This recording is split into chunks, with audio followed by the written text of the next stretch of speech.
Hagmann Report for today. It is Wednesday, September 17th, 2014. This, of course, is a live broadcast. I'm Doug Hagmann, co-host, along with my son, both of us in studio today.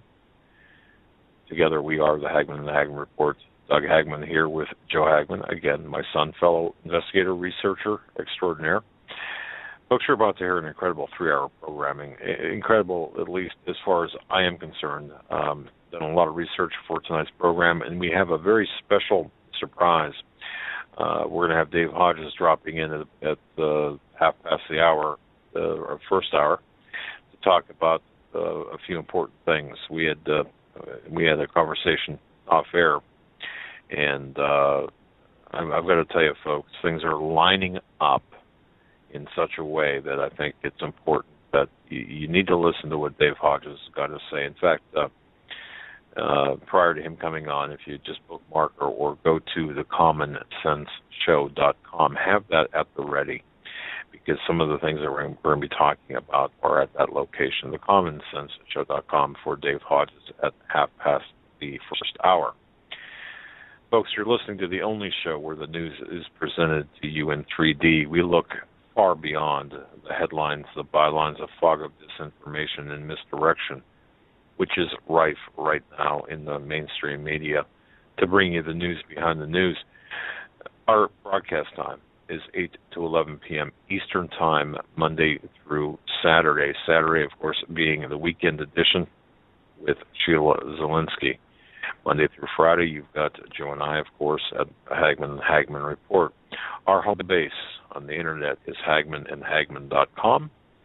And again, it's a slow process, folks, but just hang in there, because we're about to dump some of the most breathtaking information at that location.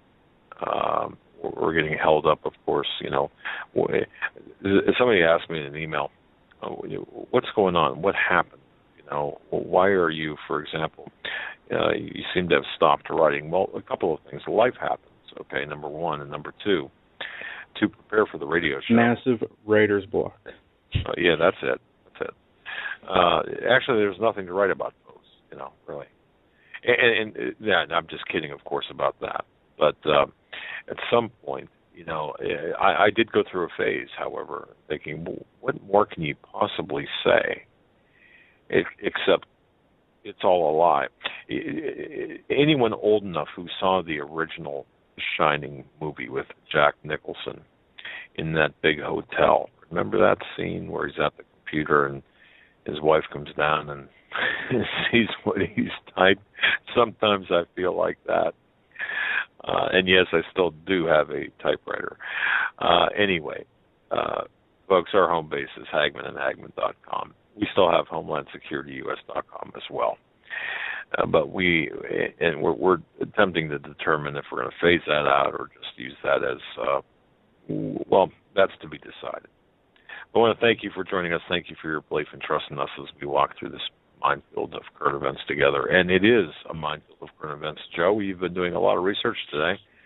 Yeah, before we get into that, I just want to make a couple announcements. Tonight, Dave Hodges will be joining us at 8:30. Tomorrow, we have Paul McGuire on for the 3-hour show. And then next week, we have a full lineup. Nathan Liao will be with us Monday, Stan will be with us Tuesday, and Greg Jackson will be with us Wednesday. His book was released yesterday, The 40 Things to Tell Your Children Before You Die, and you can find that at Amazon.com. If you couldn't get it through pre-order, you can order it now. It is available, and it's getting a lot of really good reviews, and he's selling some books, and it's not about obviously selling books, it's about getting the message out there, and that's what we were talking about today. So he is going to be coming on Wednesday to continue to talk about his new book, which is a fantastic book. It's a great tool for not only parents but children, anybody who reads the Bible, who's a Christian. These are simple biblical truths that are put in a very comprehensive way that a lot of us overlook sometimes, or at least I do. And I know how easy it is to overlook some of these things, whether it's biblical teachings or personal behavior. It's a great reminder book, and a lot of good reviews on the book from people who have ordered it, who don't know Greg. So if you can get that book, 40 Things to Tell Your Children Before You Die, it's available at Amazon, gregjackson.com. That's GREGG, 2 G's. It's available now. And next week, Thursday and Friday, we will be. Wait, you just hit the mute button on yourself. I pulled the Doug. We will be, and then everything just went blank. We will be absent, but the show will continue as we have guest hosts ready to go for Thursday and Friday, possibly Monday. I have to check on that, but I don't think on Monday. I think, well, perhaps. Okay. I didn't know about Thursday this week, so we haven't really talked about what we're our schedule yet. Folks, can you see how together we are on things? There are a lot of things happening. Frankly, I'll just say this: there are a lot of things happening behind the scenes, ladies and gentlemen. It's not ready for prime time yet. A lot of things going on behind the scenes that are affecting our scheduling, and sometimes things have to be pushed to the last possible minute to make a decision. For example, with respect to Chicago, and it's just there again. I can't go any deeper than that. It's just a lot of things that are taking place behind the scenes that we have to deal with. Were you told Jeremiah Wright was in Erie the other day? Yes. I thought that was interesting. There were 340, I think, or 304. I know it was. Well, why I found that interesting was because I didn't hear it or see it advertised anywhere, except it was on the news after his whatever he did here was done. I would have gone to that just to see what he had to say. And in fact, I would have gone to that with my press credentials from Canada Free Press, by the way, CanadaFreePress.com, great source of information. But only because I do believe what we're seeing right now with respect to Jeremiah Wright and others, including our own Attorney General, and this fits into the puzzle pieces, is it's this call for racial division in this country. And you might think, well, duh, tell us something we don't already know. But it's been, Joe. I think it's being accelerated right now through people like Jeremiah Wright and others like him. Go ahead. You mentioned Holder, and you see the radicalization of these different government agencies. I don't know if you saw this, but you put a good segue in here. DHS advisor let go amid allegations of cover-up. Mohammed Elabary, you remember him? Yeah. Yes. He called for a inevitable return of the Muslim Caliphate. He was let go over a long-engulfed controversy from radical views from the Department of Homeland Security. He was the number 3 on the Department of Homeland Security's power hierarchy, and now he is let go. I don't know why it took so long, but he made these comments a long time ago, I think in 2010, 2011, about the Islamic Caliphate being inevitable, about it returning, and a couple of the tweets he put out were later praised by ISIS. And this guy he talked about implementing a UN constitution and changing the way the U.S. laws are, and he's gone now. So why, we don't know. They say it's some kind of cover-up, but all I'm seeing here is information about. Okay, here we go. Judicial Watch obtained Freedom of Information Act that claims that DHS contradicted itself, and Elbary's actions never even took place. We conducted a comprehensive search of the files within DHS Enterprise Correspondence Tracking System for records that would be responsive to the request. Unfortunately, we were unable to verify or locate any responsive records. This is for a program that Mr. Elbary sponsored, the SLIC system, and it was unclassified information or classified information on a system that was being declassified illegally, from what I can understand from this article. Well, Mohammed al-Bari is accused of also, I don't think I could say that. There are allegations of impropriety with it, as in his position as within the Department of Homeland Security. There's an overlap with the Muslim Brotherhood, and there are things that there are questions with respect to his involvement, his depth of involvement with the Muslim Brotherhood, to the extent of it being potentially adversarial to the United States. And I just want people to know that. So there's a lot more to this. A Department of Homeland Security agent said two things contributed to him getting the boot. First was that of Twitter gave the world an unfiltered look into the twisted extremist worldview of Mr. al-Bari, and also it goes on to say the other thing is that the phony investigation into al-Bari's document leaking was quickly unraveled. The investigation was phony because neither the source or even contacted DHS, and there was no evidence to provide, or there's nothing to support any claims of documents that were leaked. So maybe it was his extremist views, and they're just not admitting. Look, but that raises a question: why so late? The most visible part of this, of course, is a firestorm that erupted online after. And again, he was a senior Department of Homeland Security advisor, a senior advisor at DHS. And if you don't know what he tweeted that a caliphate is inevitable. And of course, essentially compared to ISIS, but compared to the creation of the caliphate, much to this European Union. He also criticized a number of attacks on the Islamic political cult. Of course, he's got a very, very visible pro-Muslim Brotherhood advocacy. Yeah, and he really pushed for international laws being adopted in the U.S. He's very close friends with a Hamas advisor as well. And why this all makes a difference, or why this all is important right now, is it took this most visible act, which is essentially harmless, or really harmless, outside of it showing where this man's allegiance lies. If you consider his actions, this is perhaps one of the most harmless things he has done, ever has done. However, it is responsible for him getting the boot. Yet he, throughout his tenure at the Department of Homeland Security,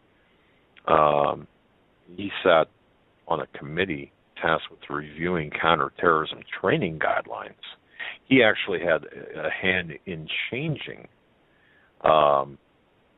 the terminology within the guides, and he created an Islamic-friendly product, which, by the way, was designed to marginalize Islamic reformers.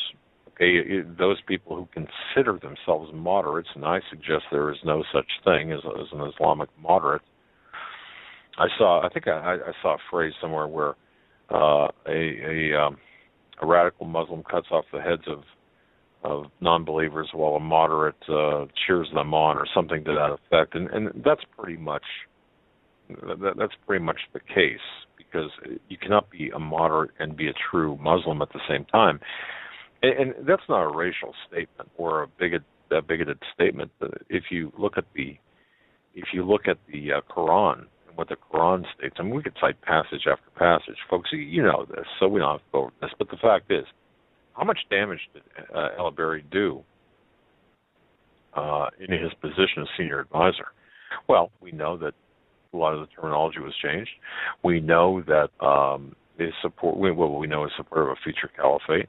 We know through the Twitter remarks, but we also know that a lot of the training that has gone down through the ranks of DHS has the imprimatur of this man. And, of course, a lot of what we see on the streets in America via DHS that is soft on Islam, soft on radical Islam, is, of course, compliments of that man. So for him to be booted for a Twitter post is interesting in and of itself, when in fact he should have been never had the position. It should have been booted long before that.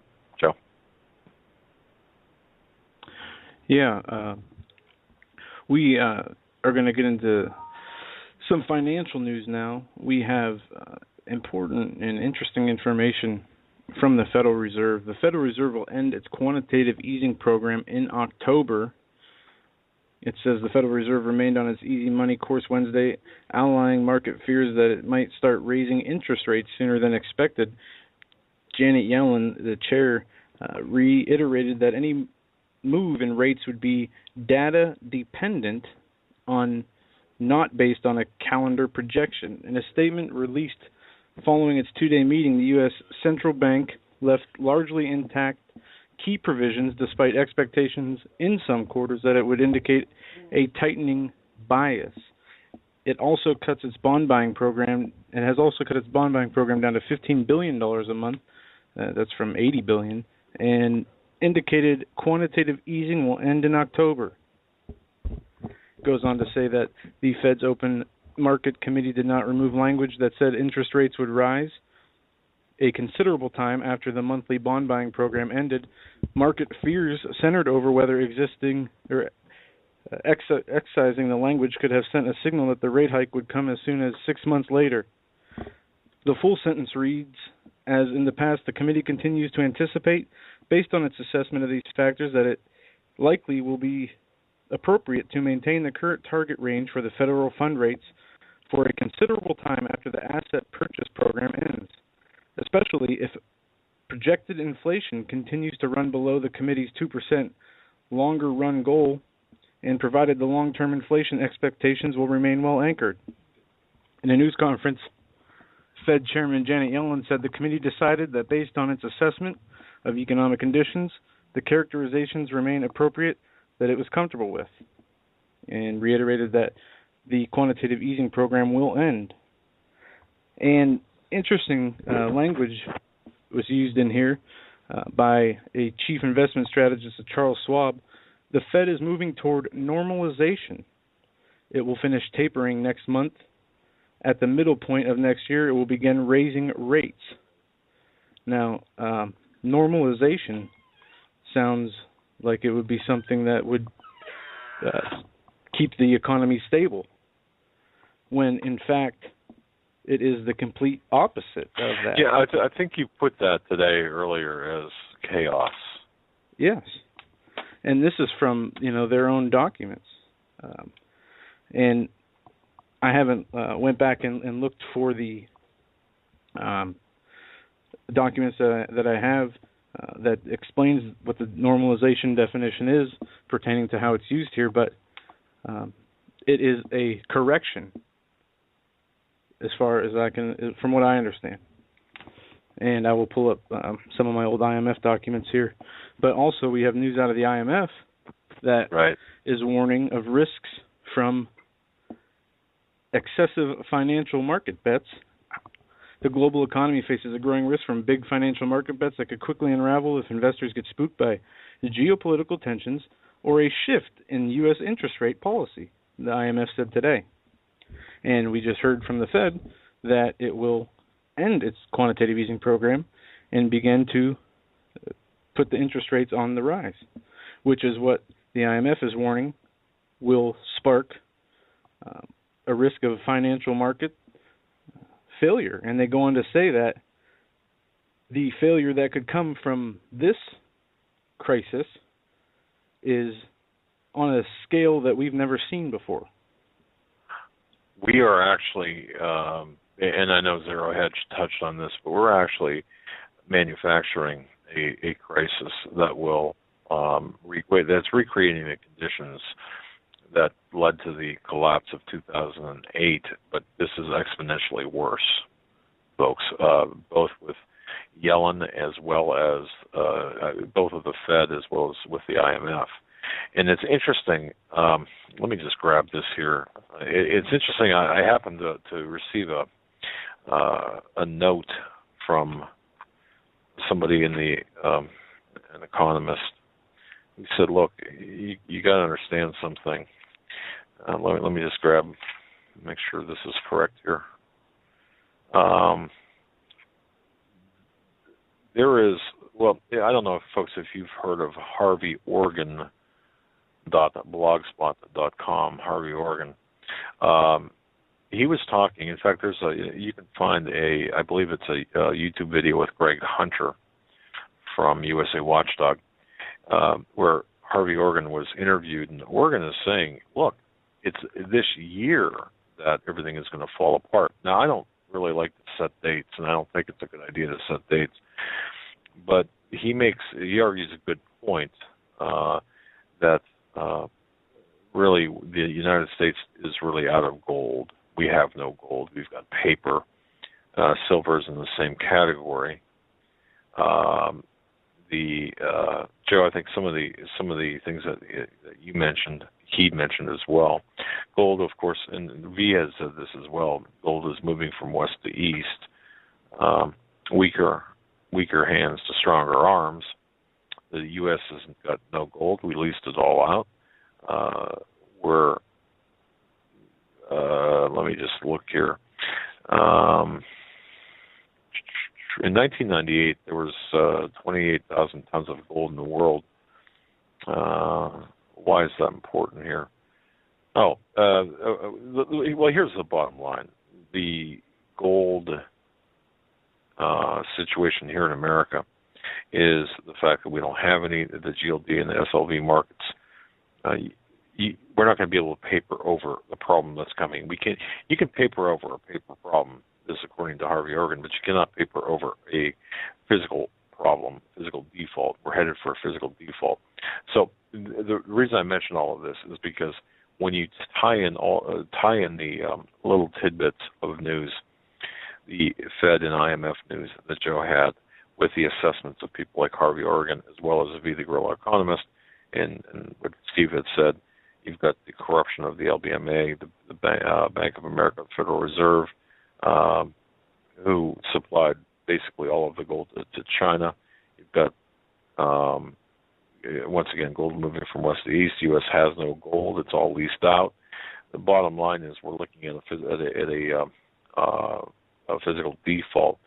And he's saying it's going to be closer to the end of this year as opposed to any other time. And Joe, what you're saying, and if I'm hearing this correctly, with the quantitative easing, they're going to back off that here in October. Is that what you're starting in October, and they expect the effects to be started in March, from what they say. But the IMF warned of the risk of what they're doing to begin to rise interest rates and creating a sort of a panic in the markets, and they're worried about the inflation, how much inflation will rise, and how they'll be able to stabilize that. And getting back to they're not going to be normalization, right? Normalization is defined as to make or conform, to reduce to a norm or standard, to bring or restore to a normal condition. And some of the examples that it's used in are not something that is comforting. To make, conform to, or reduce to a norm or standard. Yeah. To restore to a previous. Well, they're going to restore us to the previous bankrupt state that we were in on the eve. Right. Well, right. And it's look at what China and Russia are doing too, creating the alliance that they're creating. The Chinese gold as well. I mean, China has got every ounce of gold that China, by the way, and this is important to understand, every ounce of gold that China does get out of the ground, they keep. They don't sell. And they're buying all of the other gold, everyone else's gold. In fact, they know that we've leased their gold, and what a mess is all I can say. What a mess. It's horrific. So will there be a reset this year? I don't know, but I'll tell you this. I don't think that they can keep a cap on the physical markets of precious metals, that being silver or gold, very much longer. I don't know how long, but I don't think it can be very much longer. I do believe, and in fact, this Mr. Organ was talking about gold prices rising $500 a day. Just think about that in silver prices. It'll reach $1,000 or $400 or $500 an ounce. I don't want to, as crazy as it sounds, I don't want to see them go that high, because anytime, I don't think we'll have a period of safety or it would be chaos. Yeah, it's the old saying. Gold will reach $500 or $5,000 an ounce in this world, but it's a world that I don't want to live in. Right. But if we went to a strictly honest system of money, and by the way, this is what Mark Flynn's book gets into as well, and what he touched on Monday, a little bit about the system of our monetary system in The Fall from the Garden, which I think is just, again, folks, it's a brilliant book. Mark Flynn, the author of The Labyrinth, but what he was talking about is the only honest money following the fall of Adam and Eve, of course, is based on precious metals, silver and gold. And that's only been the historical money. It's only been the money from all of history until they started printing paper.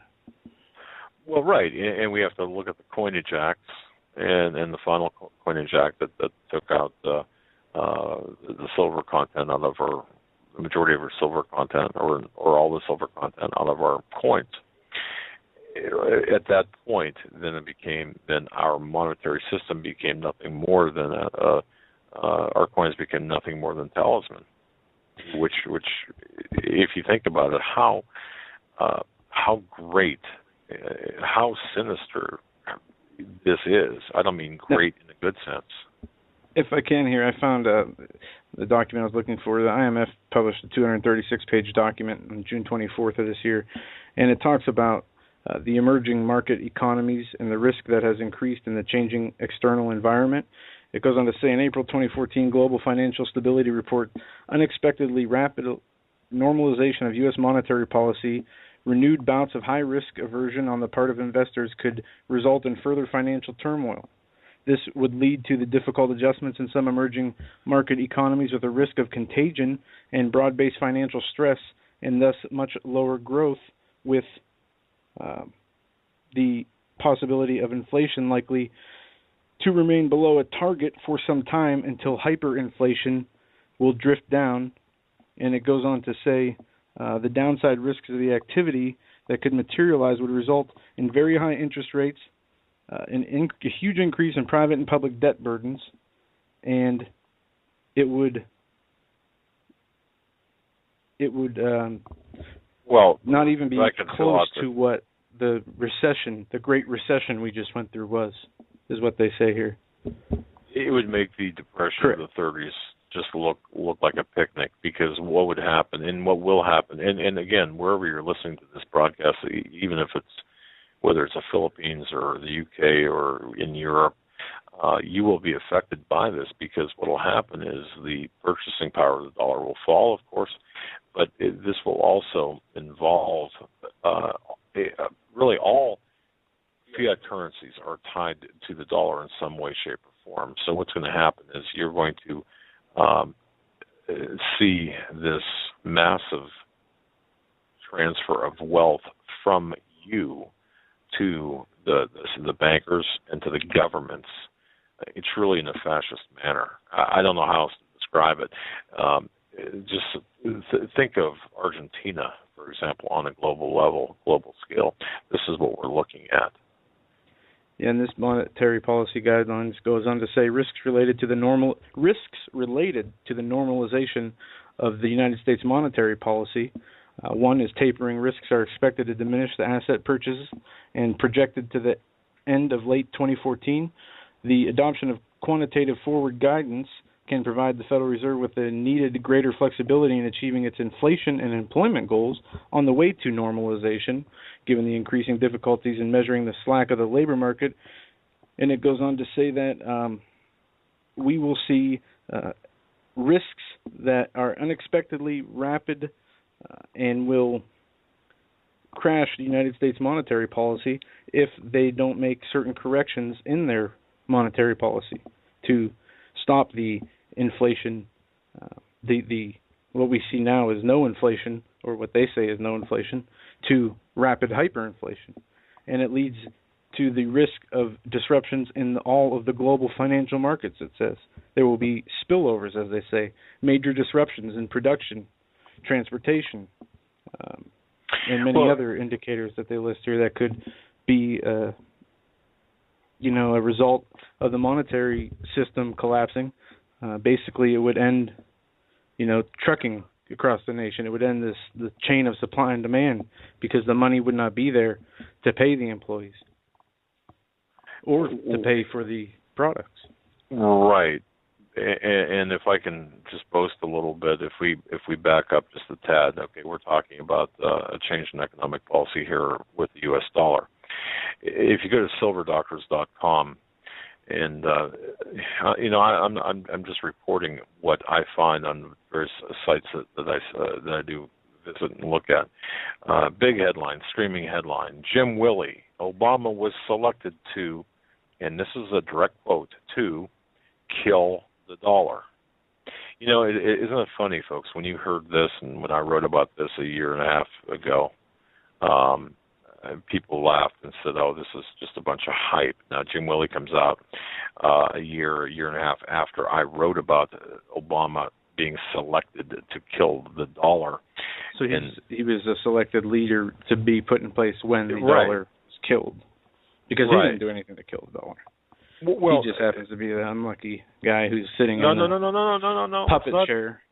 No, it's he. First of all, you've got to have a compliant leader, and then you've got to be able to see. The presidency is not just about who's in the Oval Office; it's about the people he can bring with him. We talked about El-Biari earlier, Mohammed El-Biari. Think about that, the Muslim Brotherhood. Now, I believe he was brought in under Bush. Nonetheless, Obama expanded the Muslim Brotherhood influence in the White House. Now, having said that, Obama, it goes even deeper than that. I don't want to cut into the time of our guest. Dave Hodges is on the line, folks. At the beginning of the program, I said I advise everyone to go to thecommonsenseshow.com. That's thecommonsenseshow.com. Dave Hodges has written a series of articles about the CDC, NIH, Bill Gates, Ebola, vaccines, mandatory vaccines, et cetera, folks.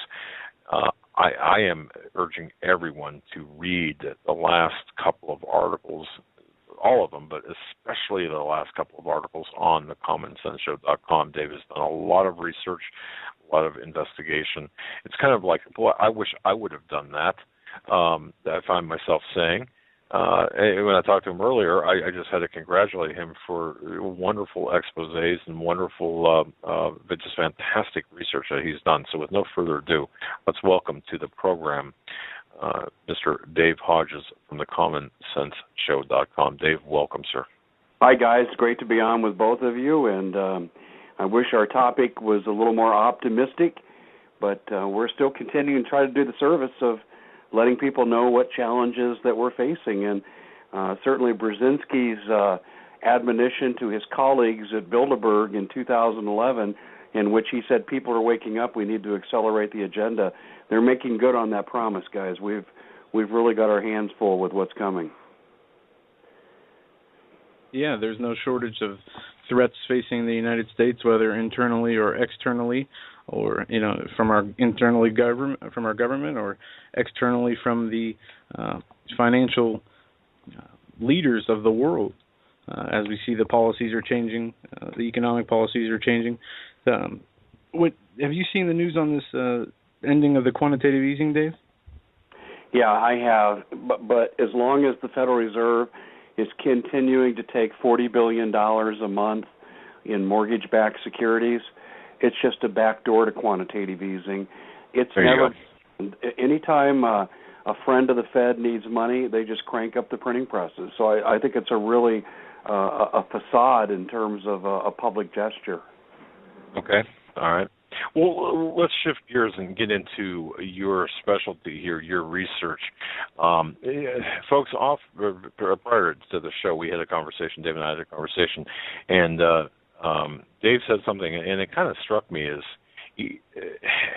having a ring of truth and a ring of importance to it. And he said, I'm just not sure people are understanding the importance of the information contained in the articles, especially the last couple of articles, the articles about Ebola. And I was reading through the articles, and I'm thinking there should be total outrage, total, not panic, but people should be kind of jumping up and down and saying, hey, what's going on here? So, Dave, set the stage here. Tell us what's going on and what your research has found. Well, I've been talking about Ebola for some time. It started with the immigration crisis because it was brought to my attention through people such as one of my confidential sources inside DEA. And what we know is that there are 100,000 West Africans, or were at the time that this immigration commenced, that were operating in Central America, and they were drug traffickers.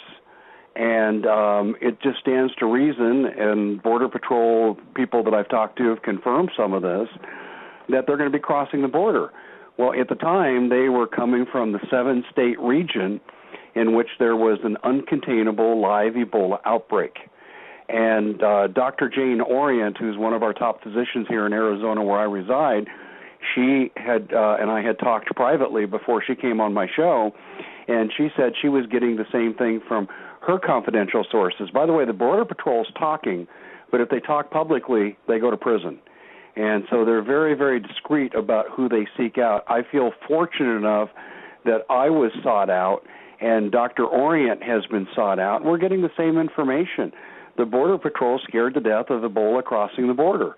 And we should be, for good reason. So I reported on that, and I just said we have an open border, and we have people from the region. We're certainly open to bioterrorism as a result of this. So it's just an accident waiting to happen. And I've kind of moved away from Ebola, except now and then it's been in the news, and I've read things that I know just aren't right. And I came across an AHA release by the CDC. And I have friends who listen to my show that are nurses and doctors. And a couple of days ago, I started getting scanned copies on my email of CDC distributions on how to prepare for an Ebola outbreak. And to the best of my knowledge, I've heard from people in 11 states, so I have to believe they distributed this to all 50 states. The CDC, and I've got one of the scanned representations of how to don an Ebola prevention suit, a hazmat suit, and that's in yesterday's article at thecommonsenseshow.com. And I've got this scanned notice, and it just had come out 12 hours prior to me publishing the article. And I jumped on this, and I said, we got to get this out here, because the CDC, who was conspicuously absent at the border during the immigration outbreak and TB, drug-resistant TB and scabies and all those things that have hit the Border Patrol agents, I said, well, here comes Ebola. And the CDC is clearly telling us to prepare for a pandemic. So I wrote the first article. It was fairly well received, but not to the degree that I thought it would be. And I'm not putting my ego in this, guys. I'm talking about what are the greatest threats to public health, and people should pay attention to some of the things, and people should pay big attention to the Ebola things. So I was doing more research late last night, and I had an aha moment, and it's just one of those things that we've all experienced where we come across publicly available information that just knocks you on your backside. And this is what I found. And as a result, I wrote an article entitled "The CDC, the NIH, which is the National Institute of Health, and Bill Gates own the patents on both Ebola as an illness and the related vaccines." And this is where... folks, let that sink in. I don't mean to interrupt, Dave, but folks, let that sink in. I mean, think about that. They own the patents for the virus and the vaccine. The CDC, and I have the patent in today's article at thecommonsenseshow.com, and I just read the title, and the patent number is CA2241523A1. A is in Able. And I have a copy of the impression of the patent, and it's owned by the CDC, and they own Ebola and any strain of Ebola that's within 70% of the original Ebola virus. So any mutated strain, you'll assume, will be within 70%. In fact, actually, it'll be within 95%. They own all Ebola as an illness. That's the CDC. This is why, in my estimation, the CDC is bringing in people from foreign countries who are Americans with the Ebola virus because they can claim intellectual property over the treatment. And they get to hone in on any treatment, and they can demand royalties from simply treating the illness. But it gets worse, my friends, because now we have an announcement, first of all, that Bill Gates is putting $50 million into Ebola vaccines. Well, that doesn't sound terribly disturbing, except you have to go to a website that I found last night at 1 o'clock Pacific in the morning. I didn't get to bed until 3. I had just one of those aha moments, got a rush of adrenaline, and I couldn't walk away. I came across a related website to the NIH and the fact that they own the Ebola vaccines. And I want people to hear this clearly. On one hand, you've got the CDC that owns Ebola, the illness, and all related strains. On the other hand, you've got the National Institute of Health with Bill Gates as the primary investor, who has put $560 million, not just the $50 million. I found evidence he's put $560 million into this project. Now, the work is being done by a laboratory that's called Crucell, and that's spelled Crucell. And if you put this in to Google search engine, you'll find it. This is publicly available. This isn't unnamed sources or leaked CIA documents. This is right there for the world to see. And let me read to you just a couple of the things that are on Crucell's website. First of all, it says Crucell is developing an Ebola vaccine in collaboration with the Vaccine Research Center. By the way, they're controlled by NIH. And we're also connected to the National Institute of Health, and we're also connected to Army Research Labs. They're all part of this. Now, let me get down to the nitty-gritty here. That statement was made in 2004. This gets scary. This sent chills up my spine. It takes a lot to knock me off my center of gravity because we see so much every day. But this was the one that really sent me for a loop. Crucell's Ebola vaccine, the ones tasked with developing it, entered phase 1 clinical trials in the third quarter of 2006. So everything that we're reading in the media right now about developing a vaccine, it's all smoke and mirrors. Folks, it's already been done. I've got the smoking gun right here. It says the clinical trials were commenced in the third quarter of 2006. 2 groups of 16 volunteers, we're talking human, we're not talking primates now, we're talking humans, were enrolled and vaccinated. The study showed safety and what they call, excuse my stuttering here on the medical term, immunogenicity. The doses were evaluated and successfully administered. In other words, the people did not reject the medication. In October of 2008, Crucell secured a National Institute of Health award to advance the development of Ebola and Marburg vaccines with the ultimate aim of developing a multivariant anti-flavorous vaccine. Plain language, as I had someone explain it to me this morning in the wee hours when I woke them up, they said any strain of Ebola is covered under this. That's the fancy language. So They announced the fact that they were doing this Crucell laboratory in 2004. In 2006, they do the clinical trials, and they say they met with some success, although they don't give you a lot of detail. In 2008, they got a huge monetary award from NIH to continue. And we know that Bill Gates has thrown in $50 million of seed money, but there's also a group that's going to be administering these vaccines, and they're called the Global Fund. And the Global Fund is going to be like the vaccine center of the world. And guys, I can't believe that no one else has come across this, or if they have, my apologies, I haven't seen it.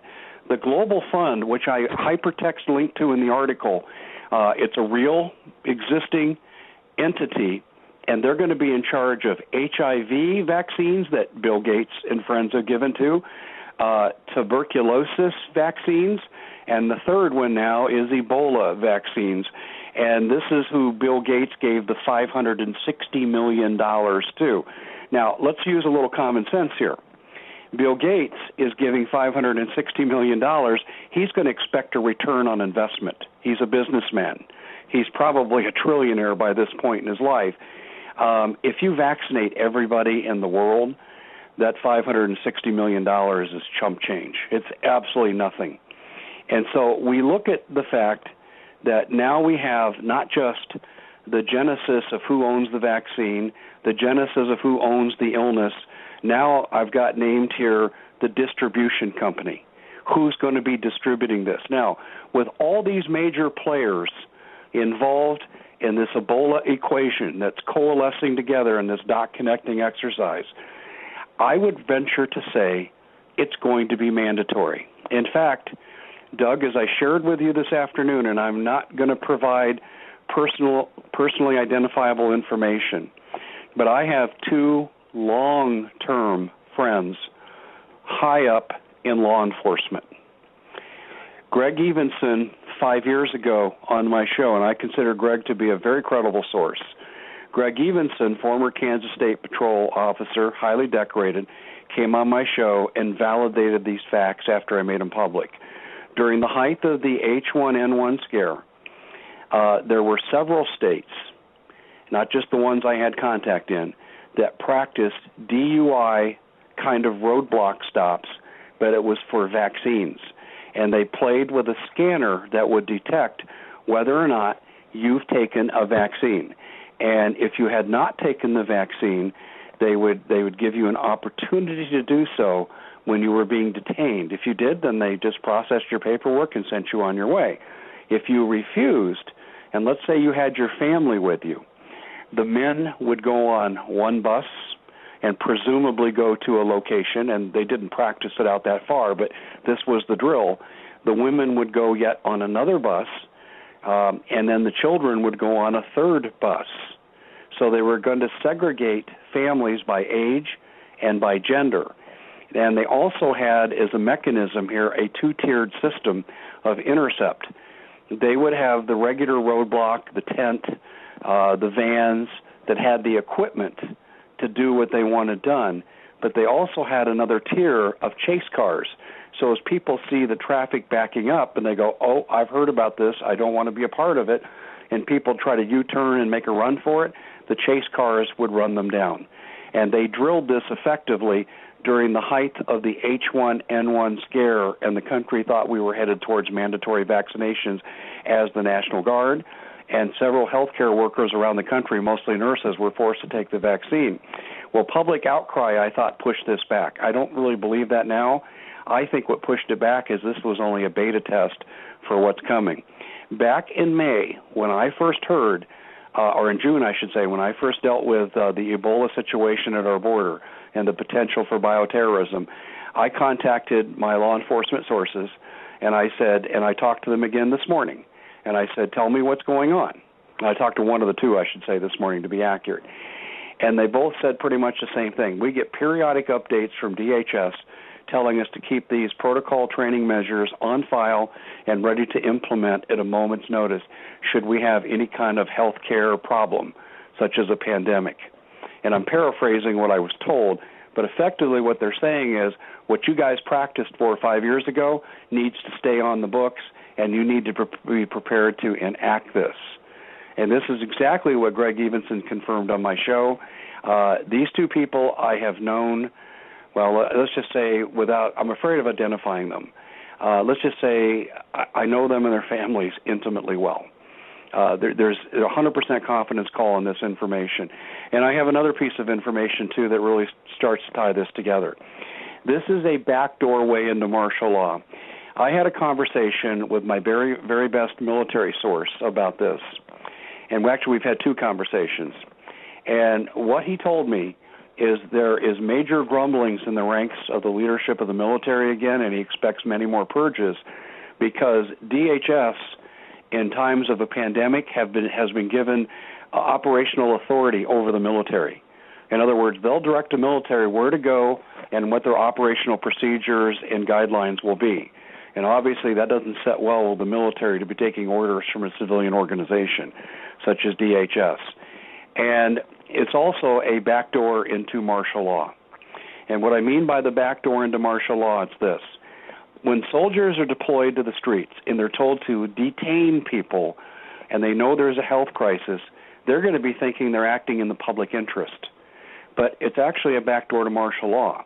The police will be involved. The police will be conscripted, and they'll be involved, and they'll all be thinking they're working to save the public health and save lives, when in effect they're really operating as a martial law force. Travel's restricted, you're quarantining areas, you've got all the essential elements of martial law. This is how my source, my military source, the one who brought me the fact that there was almost a coup over Ambassador Stevens' assassination.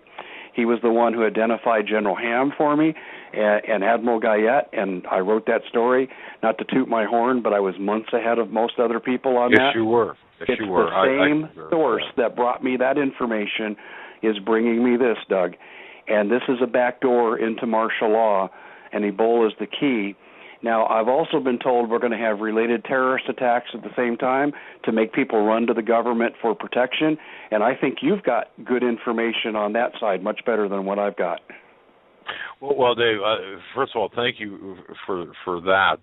The scenario with respect to Ebola, it's much deeper. I do have information about the other side of this. However, your side here, I think it's so important for people to really grasp the enormity of this.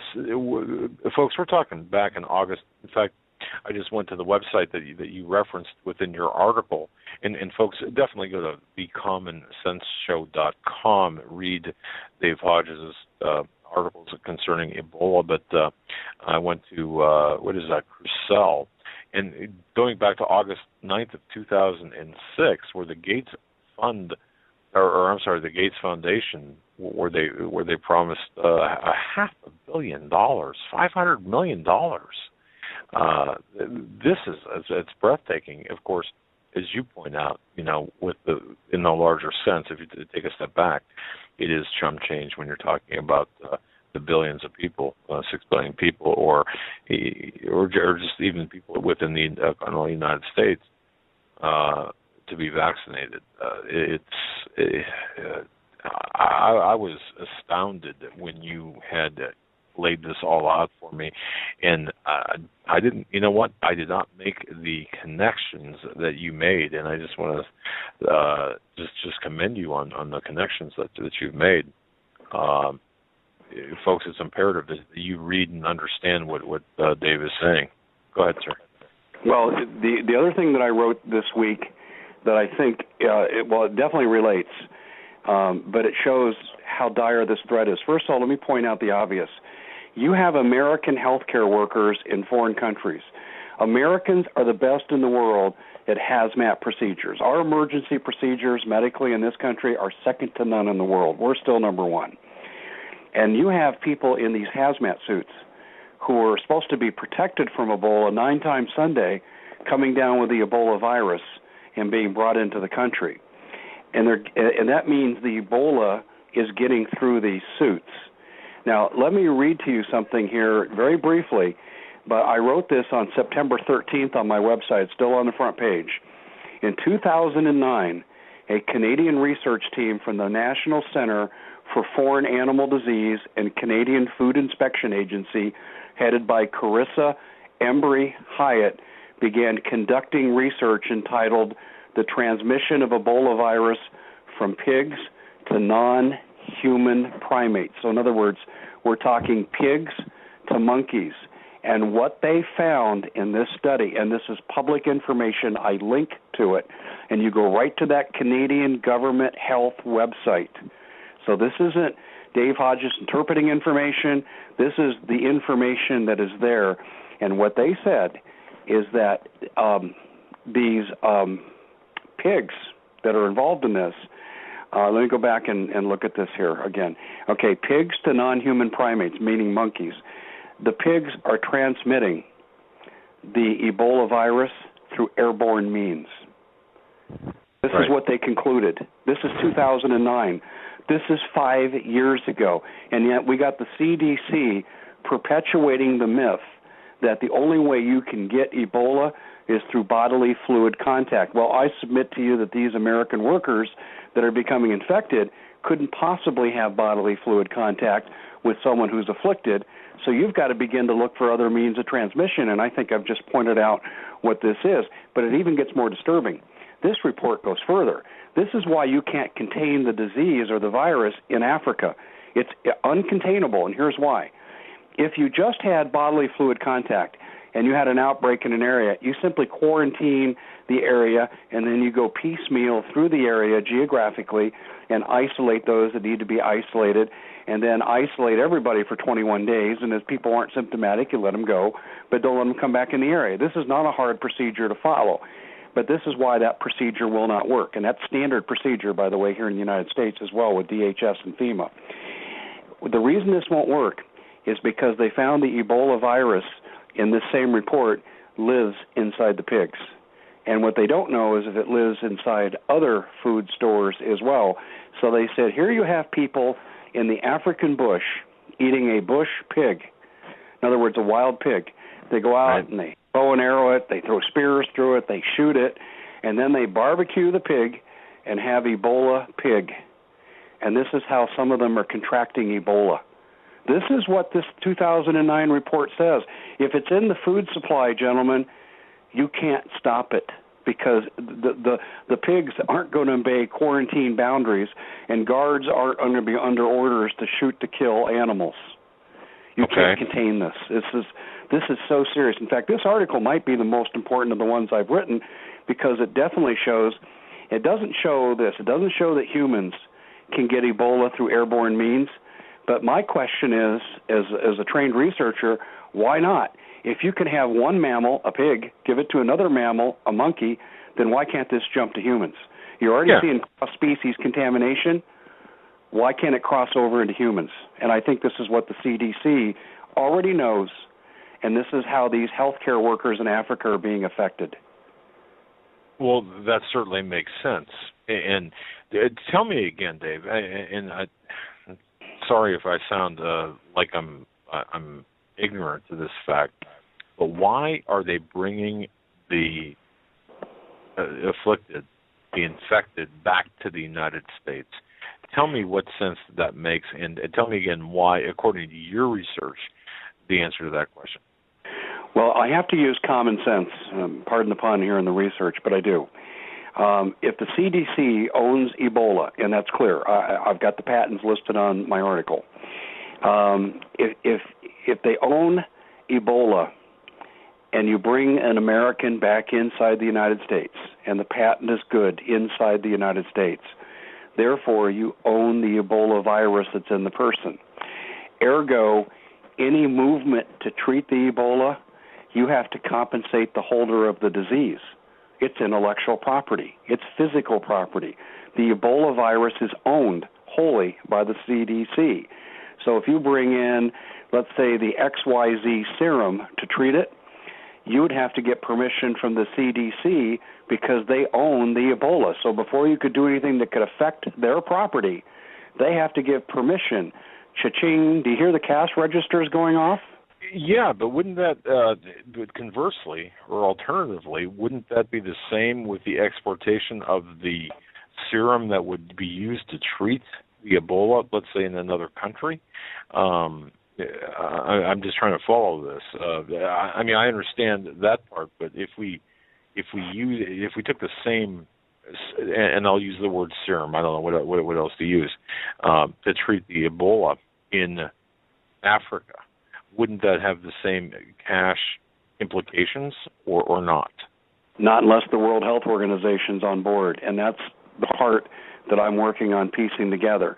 If you're issued a patent, that patent is only good inside the United States. That's why they're bringing these people back in. They want Ebola.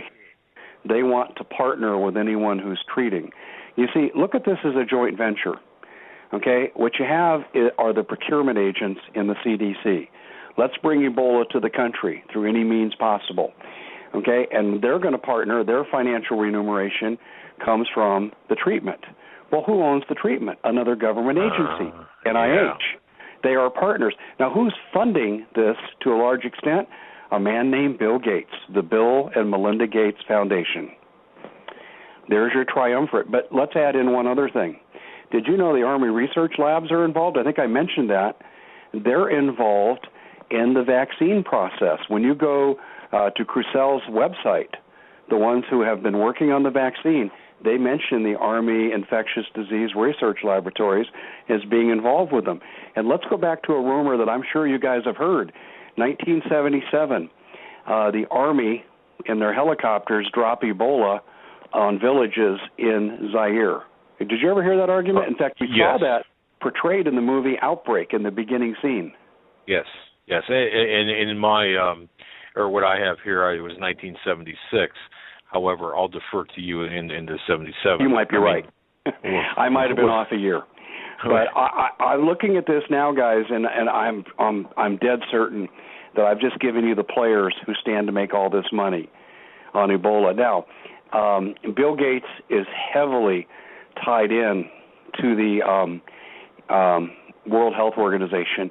I watched a speech last night at about 2:30 a.m. while I could still stay conscious when Linda Gates was addressing the WHO in a meeting at the United Nations. And she didn't get specific as to illnesses and organisms, but she said, we can really work on this and partner and treat these illnesses. And I think it was a pep talk to the WHO to get on board with what's going on. That's how I took it. Well, okay. Would this be a depopulation initiative as well? Well, I think so. And the reason I say that is because when you look at let's go back to the H1N1. Okay, I think this was the beta test. When you break down that vaccine that was hastily put together, they had an element in the vaccine designed to create more volume of vaccine. It's kind of like putting water in an alcoholic drink. You make a small drink filled with alcohol go to a larger size that'll fit a shot glass with water. Well, this is the purpose that something called adjuvants serves in a vaccine. You put adjuvants in a vaccine, it's a filler designed to create more volume. The problem is with that filler, the adjuvants, as we later learned, were filled with MF59 and squalene. And both of those properties serve to destroy the central nervous system. It destroys your immune system. What it does is, over time, the vaccine eats away at your immune system, and it makes you open to opportunistic viruses and diseases, not necessarily H1N1 or even Ebola, but anything, because your immune system's compromised. I expect that this Ebola vaccine is going to be as deadly as the Ebola itself. It'll just be, let's say, longer acting. I mean, if you took Ebola and you have the 5-day, or you have the 5-day to 21-day incubation period, and then you take the vaccine, and if you had the same reaction, everybody'd start refusing to take the vaccine. But if the vaccine is more slow-acting over time, let's say 3, 6 months, 2, 4, 5 years out before it does its full damage, then you're going to get more public acceptance of taking the vaccine. So I don't think we're going to see you take the vaccine and you instantly drop. I do think what we're going to see is people take the vaccine and they're open for another more opportunistic viruses down the road. That's what I think is coming in this vaccine. And Dave, before the break here, I'm looking at an article from Foreign Policy, and this is from September 10th, and they're talking about implementing a medical NATO team through the World Health Organization, declaring a state of emergency. The medical NATO teams would be inserted into countries to provide Ebola drugs without consent of the governments. If you go back to the articles I wrote in June of this year, one of the things that I speculated on, I said, I want to know why these UN vehicles are in the country. Do you guys remember that? And we were seeing UN vehicles being shipped all around the country. And at the same time, the Border Patrol were telling their confidential sources, and we were all talking about it, that Ebola is a risk. And I speculated in an article that I published where I said, I can foresee the UN coming in after an outbreak in which hospital emergency rooms are overwhelmed, you can't get in to see your doctor, the minute clinics are filled, people are sent home. The UN will come in, set up these base camps of treatment facilities, and they'll appear to be the good guys in blue helmets. And then I said I could foresee on the heels of this a backdoor into martial law. Well, now that we know that DHS is going to be calling the shots and enlisting the police and the military to affect quarantine procedures and vaccination procedures, I think my instincts in June were probably pretty close to accurate. And so, Joe, back to what you said about that report in Foreign Policy, I think we're already seeing the manifestation of that right now. It's being put into play as we speak. Absolutely, and they go on to state that the World Health Organization would issue a global health emergency. They would follow the guidelines of the UN humanitarian goals, and these medical NATO teams would be inserted into the countries where the disease is prevalent without the authority of the governments, and they would be equipped with weapons, protective gear, and the ability to distribute the vaccine or treatment that they see, and also be able to fight any external forces, as it states in this article. And see, that's a catch term, isn't it? What are external forces? Could that be military units that aren't on board with the subjugation of this country? Wow. Okay. And I've predicted that. You know, if you look at the Milgram compliance study from the 60s that measured how many people would put someone to death with minimal authority over them, in other words, guns not to their head, just minimal authority, Milgram found 2 out of 3 people, and that research has been duplicated, so that number runs between 65 and about 75%. I think we can apply those numbers. In fact, I wrote an article this last week entitled The Psychological Reasons Why U.S. Soldiers Will Fire on U.S. Citizens. And I quoted some of these numbers, these compliance studies, whether there's Solomon Asch study or the Zimbardo fake prison study out of Stanford or the Milgram study, all have pretty much the same numbers in terms of compliance rates. But also inside the compliance rates are the non-compliance rates. So you could have anywhere between about 20% to about 35% of the military saying, we're not on board with this.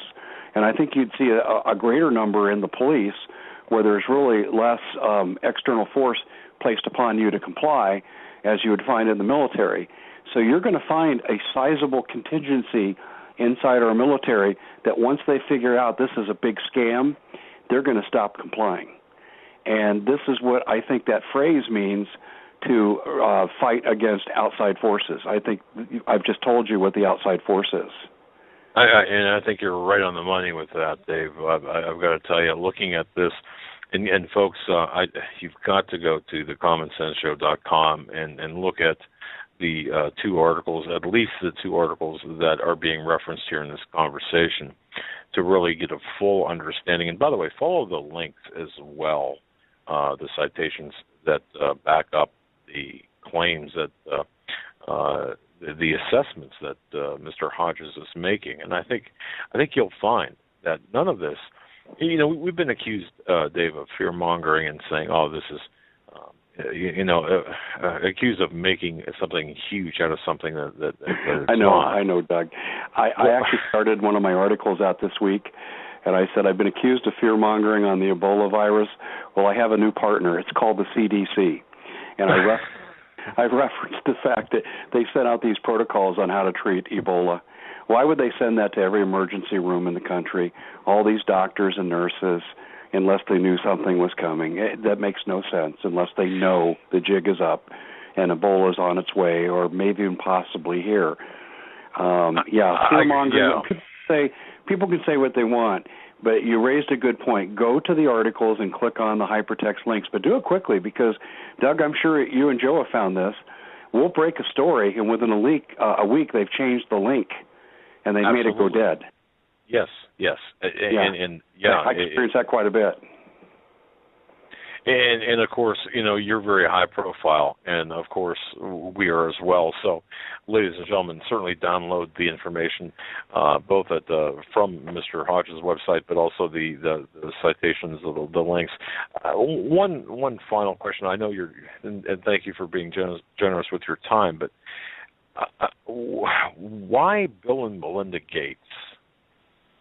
I know that sounds weird, academic. I think I can answer that, but let me. I want to say something really quick as an aside. Sure. And I'm going to answer that question. If you really want to know the A to Z on the recent Ebola crisis, and I don't have all of it, but I have a good portion of it. If you go to my search engine at the top of my website and just write in Ebola, you can kind of read the history of how it's evolved, and you'll see my thought processes as I've uncovered information at each step, and people will see my thought process on how I arrived at the conclusions I have. Although people today, in today's article, these aren't conclusions, these are facts. You have a conspiracy. It's Hegelian dialectic designed to bring Ebola to the country, release it in some form. They have the cure, quote unquote, and they own the vaccine that's going to make the money, and they're clearly going to make it mandatory. Now, back to your question about Bill Gates and why Bill Gates. I have to put my speculation hat on because I'm not privy to those kinds of meetings or inside information. But let's just look at how Bill Gates made his money. He made his money in computers. And what's really at the heart of the police-state surveillance grid, if you took away all computers, you wouldn't have much of a police-state surveillance grid. You'd have to do it the old East German Stasi way and hire people in the next-door apartment to spy on their neighbors. But right now, it's all electronic, it's all computers. Well, who started all this process? Who built the back doors into Microsoft and all the Microsoft-related programs? Well, it's Bill Gates. So he became a player in a very major way in the police-state surveillance grid that permeates basically the Western democracies. And so why Bill Gates? Well, he's made more money than God. And he's had this fascination with vaccines since day one. In fact, in one article that I read last night and didn't include it because it wasn't relevant, he said he wants to vaccinate every child in the world for polio with a vaccine. Every child. Boy, that's a lucrative business. So he is the major player in this. This is like, Rockefeller and Rothschild, they run the banks. This guy, he runs the vaccine business. And that makes sense to me. Yeah, and I think if you look at it, it's just a compartmentalized aspect of this. Now, if we trace this far enough, we're probably going to find bank involvement. Who's bankrolling outside of Gates? Who's bankrolling some of these operations besides Bill Gates? I suspect as I continue to dig in this, I'm going to find the old reliables like Goldman Sachs, J.P. Morgan Chase, the bad boys from Basel. That's where I think this is headed, because I don't think Bill Gates is funding the entire operation. He's the front man for the operation. He's the one that gets the publicity when he does $50 million here. In fact, in the article, it's a PBS release that says he's donating $50 million to fight against Ebola. And then I found another one that says, well, it's actually $560 million to the foundation that's going to basically be disseminating the vaccine. So he's your major face of this operation. but he's certainly not the only player, and I do think Bill Gates probably answers to a higher authority. I think you're right. And wow. So, guys, we're in a lot of trouble. I don't know if they're going to release Ebola segmentedly, in this country in small pockets and call it a major pandemic when it's really not, or are they going to just let it sweep across the country like we saw in the movie Outbreak? I don't know what form it's going to take, but I can tell you that these men aren't putting this kind of money into these ventures unless they're expecting to get a return on investment. And so, therefore, how do you get the return on investment with Ebola? Well, you vaccinate people. It's going to be mandatory. There's going to be vaccine, DUI kind of roadblocks. They're going to stop you, and they're going to detain you and send you to a camp if you refuse to take the vaccine. Yeah, awkward silence because of the. Just think about the implications there. And we see a headline today: dozens of children feared dead after being injected with tainted vaccine from the World Health Organization. As many as 36 children had died unexpectedly in Syria from a UN-sponsored program in Syria. This is a small. We've seen the STDs that were released in the 60s in vaccines. There are a lot of nefarious people, as you said, Dave, with motives, financial and control, motives that are working behind the scenes to implement this strategy to get the World Bank, the UN, the World Health Organization involved in combining their authority for international operations beyond any scope of sovereignty of government. Let me give you another one. I think one of the skills I picked up from coaching college basketball was a big part of your job is to scout your opponent, both video scouting and in-person scouting. And you do so to try to not just know what their strategy is, but how they're going to react in certain situations. And so you're kind of ready for that. And I like to apply that thinking to this. I've been thinking, what if we were able, the Hagmann Report, and then you've got the Common Sense Show, and we're able to wake a lot of people up, and it's, heck no, we're not taking vaccines, and we're in the streets protesting.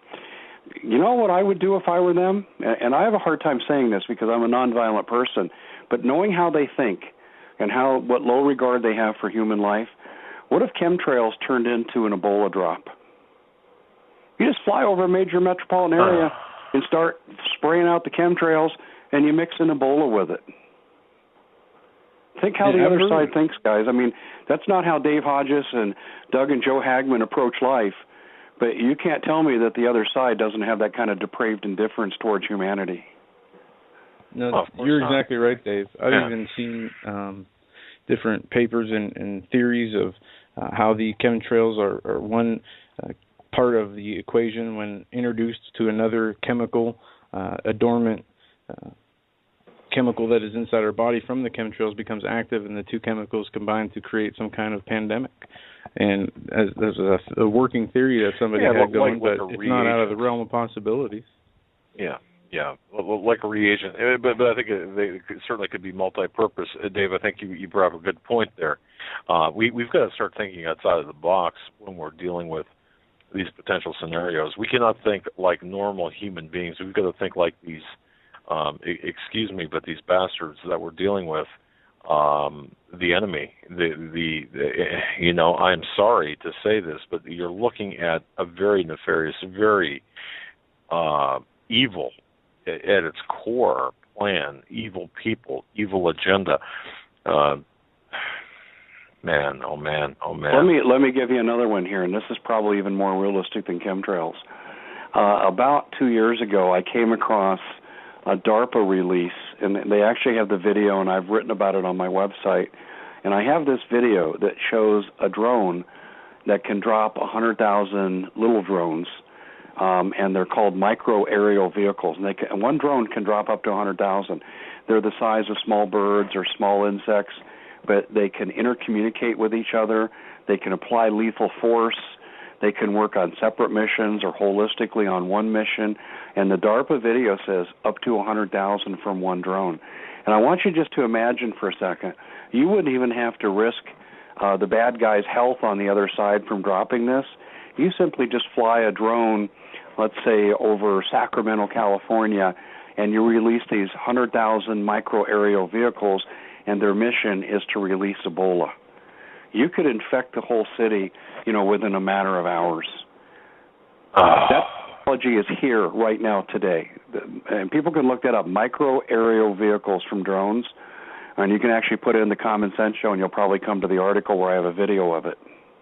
Yeah, in fact, I've seen that, and you were I think, Dave, you were the first one to introduce me to that terminology, MAVs or micro aerial vehicles. It's almost incomprehensible as you point out, but nonetheless, we've got to take a look and think this way and think Ebola too is 90% lethal. Don't believe the 60% figures you're reading out of Africa. We have 30 years of documentation says it's 90%.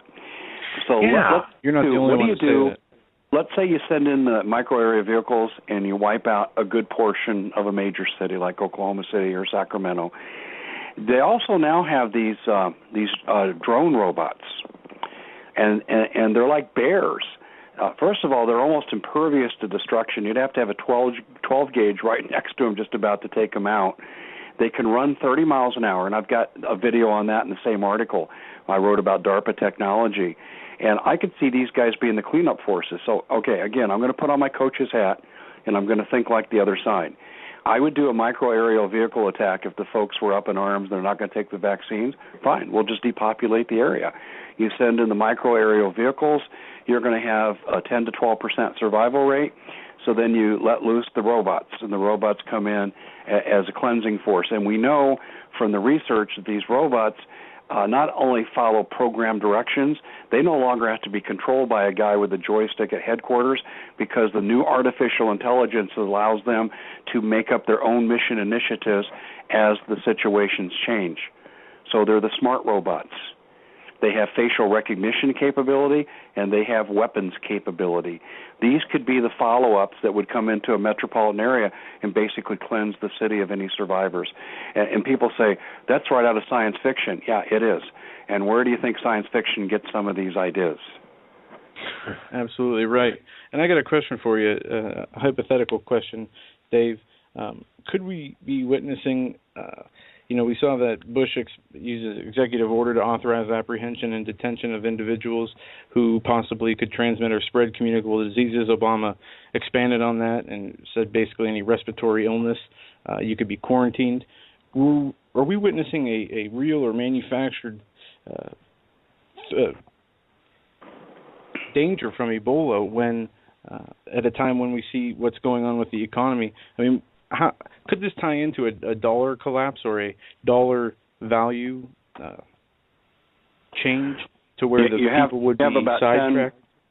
You have 10% of the country that has reactive air disease, or most commonly called asthma. And you come and round those people up. I mean, asthma, I've read an analysis of what you're talking about, Joe, and some scholars have said, if you have asthma, if you have an upper respiratory infection, albeit temporary, you still would qualify to be quarantined. You know what?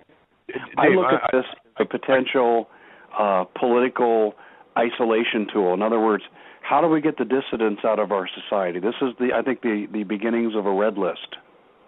Well, it's interesting you say that, and now I'm a little bit concerned. Okay, I had a doctor's appointment this morning, and I usually don't share my personal stuff on air, okay?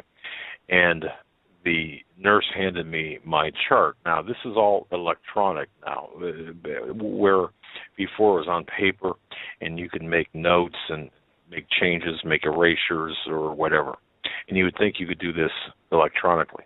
She handed me my electronic chart, kind of like on an iPad-type device, and listed on my list of afflictions, guess what was on there?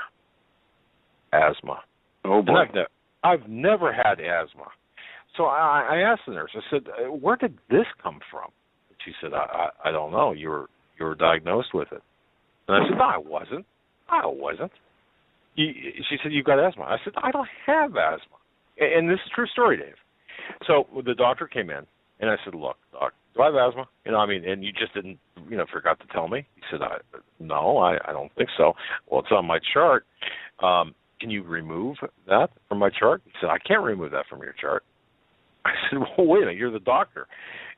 Who puts it on there? Who could remove it? Well, it's got to go through, and it's actually a larger medical board that has to approve the charting process. I know it does not make sense. It didn't make sense to me. But so what you're saying, though, now I'm concerned. Well, I'll go a step further. Your medical records go directly to the IRS now, electronically. That's from Obamacare. That's Obamacare legislation. So let's just say that you don't have to have a human analyst do this. You can simply cross-check and program your computers. So here's our dissident list: Hodges, Hagmann, Quayle, Zelinsky.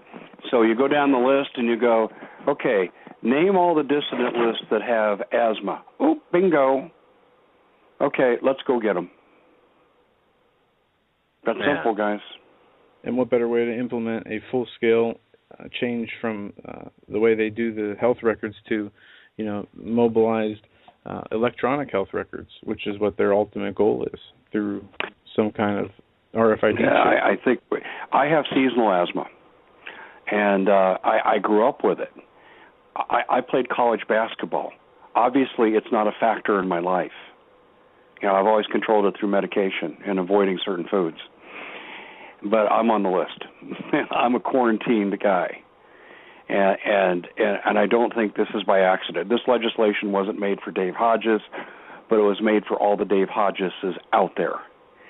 And they're going to, basically quarantine you for anything where they think you can get a swath of the population. So it stands to reason if the general population has a 10% asthma rate, you'd stand to reason that your dissident list for DHS would also have a 10% asthma rate. So right there, wow. You have 10% of your dissidents. And now you get into, you go to your doctor, and what were your symptoms? I'm congested. I got a horrible chest cold. Oh, guess what? That goes to the IRS. 72 hours later, you got a knock on the door, and you're packing your bag. This is why they wrote the legislation this way. I think this is a really simple conclusion to make.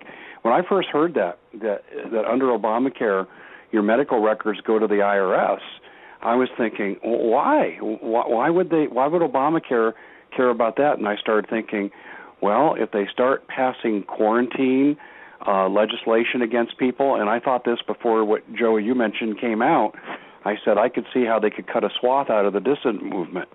And sure enough, here it is. Why do they have to quarantine people with asthma? What possible threat could you pose? Asthma is not contagious.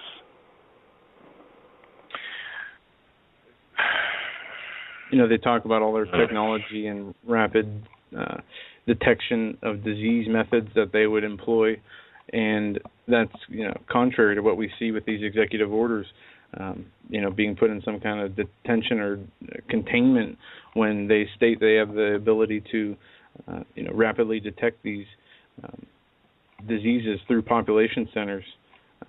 Very quickly. We are a hop, skip, and a jump away from the following. They are trying to get people to use their iris scan to access their portable bank accounts, at the ATM machines. And what they want to translate the technology into, and this is in DHS documents that I've read. This isn't hearsay information. Then they want to transfer that technology into law enforcement bioscan. So they come to your door, are you Dave Hodges? And they scan you. They got you right there with your iris.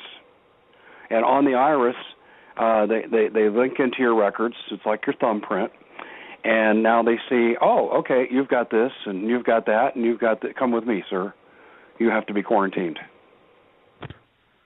Wow. That we're not far away from that. The precursor to this, I think we have to have a national ID card before this takes place. I think this will be implemented under national ID cards. And let's just say we have a terrorist incident again. Well, gee, if we had the iris, these people couldn't fake their ID cards and have done these acts of terrorism. So everyone has to get their iris on their biometric national ID card. And that's clearly where this is headed. And, oh, by the way, let me mention something for people who may not be students of history. National ID cards are a really, really bad idea. They precede gun confiscation. And there were 17 genocides in the 20th century, and all of them were preceded by gun confiscation, and about a third of them were preceded by national ID cards, like Rwanda, Nazi Germany, the J stamp, and also some pockets in Russia. So when we look at these precedents in history for national ID cards, it's a really bad idea. But I do think the biometric scans are going to be a form of national ID. And the Real ID Act was passed in 2005, and they're implementing this by the end of 2016. The DHS is. But here in Arizona, it's voluntary. I had one of my readers contact me through my website, and he said, I went to DMV. They told me today that I was getting they call it an enhanced ID. And he said, I looked into what an enhanced ID was. He goes, it's national ID under DHS. And they will mail your ID in 2 weeks. And I had some other people, after I wrote about it, said, well, it's voluntary. So I wrote this guy back an email, and I said, did you get an option to do this? He said, no. He said, they told me you are doing it. Yeah. And so they say the process is already starting. They're already bringing us into this system. And it's not just, here's what I found out, it's not just a national ID card. They have plans to link it into global identification. Absolutely. And the from the Homeland Security's own Real ID fact page, it says that this Real ID Act covers 56 jurisdictions, including all 50 states and territories of the U.S., and it will be enacted, and it establishes minimum standards for state-issued driver's license and identification cards, and it's going to implement what they've put in passports, which is the chip, the RFID chip. And there are, if you go to HomelandSecurity.com and just look up the Real ID Act, you can find the latest information. Or .gov, I think you mean. Yeah, all this stuff is here. Yeah, but I'm going to go one real freaky thing on you before I go. You guys understand, I'm sure you do, that your emotional temperament can be altered through electronic means. We've known that since 1961 on the early experiments of Jose Delgado, who went to work for the CIA. And then we know that your heart works on these frequencies too. And they tell people with pacemakers and bad hearts, stay away from things like microwave ovens and stuff like that because of the electro frequencies. Here's how they can kill you. And this caught me off guard, and I went and did some research on this, and I haven't written on it yet, but I probably will. You're on the smart grid. You come in, and now everything you say is surveilled. And gentlemen, I don't know if you're aware of this or not, but any signal coming into your house, any kind of electrical signal, can be piggybacked for surveillance. Are you guys aware of that? Aware of it, and shall we say we used it. Okay, so your light bulbs that are turned on, your TV, your radio, your toaster oven, if it's got that I forget the name of it, UV something code that ties into the smart grid. All your electronic appliances now have to be smart grid compliant, and that's federal law. Yep. And that's why we went from analog to digital and TV recently. Okay, so you're completely surveilled as you enter your house in this smart grid system. And you start talking negatively about this and that. The technology exists now from a smart meter to change the electromagnetic frequency of your entire structure, link into other electrical devices, and create such an intense electromagnetic wave it can induce a heart attack. I think this is how Andrew Breitbart was killed. But right now, they have the ability to assassinate people in smart grid homes. Now, smart grids aren't fully installed across the country yet. We're on our way. But they have the ability to kill you if you're in a smart grid by inducing a heart attack. Are you guys aware of that? Yep. Yes, and all they have to do is alter the frequency or alter the wave. I'm not exactly certain of the terminology, but yes, they can take something passive, make it active, and zap you basically. Well, this is worse. Everything we've talked about tonight, I think, is worse than anything that George Orwell could have imagined. Yeah, and I have to agree with you on that. We are living an absolute nightmare, and I do believe, I don't know if we're in the time the end times, and we're going to see the second coming and the Antichrist, all the stuff that comes with the end times. I don't know. I mean, the Bible says we shall not know the hour of the day, so I don't presume to try to guess. But the way things are progressing, the other side has such formidable technology, right, from the micro-area vehicles to the super robots that can make up their own missions, to the smart grids that can kill you after they listen to every word you say. They're even working on mind-reading devices at the airports that'll soon probably come into the smart grid system in your house. We're overwhelmed, and we're outnumbered. And I really think that the only thing that will save humanity is the return of Jesus Christ. I think we're almost helpless. Yeah, I agree with you on that, Dave. God bless you, my friend. I just agree with you so much. I don't think how can we possibly turn this around? There's one way, and I don't like military coups because they usually end badly. Our only chance in America is for our military to rise up and do the right thing. Again, that awkward silence is deliberate because, wow, think about that. We missed an opportunity in Benghazi. If you could imagine for a second, if General Ham, the head of AFRICOM, and the commander of Carrier Task Force 3, Admiral Guyette, had combined their forces as they were working towards doing and hadn't been stopped by the CIA, they would have rescued Stevens. Stevens would have known then, oh, gee, I'm getting exposed for running guns to Al-Qaeda and now the Syrian rebels, and I'm facilitating this through drug trafficking and child sex trafficking, and they wanted to wipe me out before the election so these things don't follow Obama into the campaign. And that's why I think he was killed. That's why my military sources think he was killed. Can you imagine what a singing goose they would have had in Chris Stevens? You couldn't have kept him out of all the media, and here this guy's protected by the military. This could have led to a real military coup against this White House. Hillary Clinton goes to jail. Panetta goes to jail. Obama goes to jail. And we probably would have had a civil war. And as bad as I think a civil war will be, a civil war would be preferable compared to the society that the globalists have planned for us. I totally agree with you on that. For a lot of reasons, but yeah, I agree with you on that. Well, Dave, my friend, again, you've far exceeded anything we've asked you to do. Come on and talk about the threat of Ebola, what's going on. You really bracketed the information very well, explained it very well. I want to say just thank you. Is there anything before we cut you loose that you want to cover that you haven't covered? I think we're on the cutting edge of enough. We're opening up a Pandora's box if I keep talking. So I've really enjoyed coming on with you guys. I always do. I so appreciate you and your program, and I'm glad to see you guys have partnered with my friend Sheila Zelinsky, who just does a wonderful job, and I'm glad I have people like you on the same side as I'm on. Well, Roger that.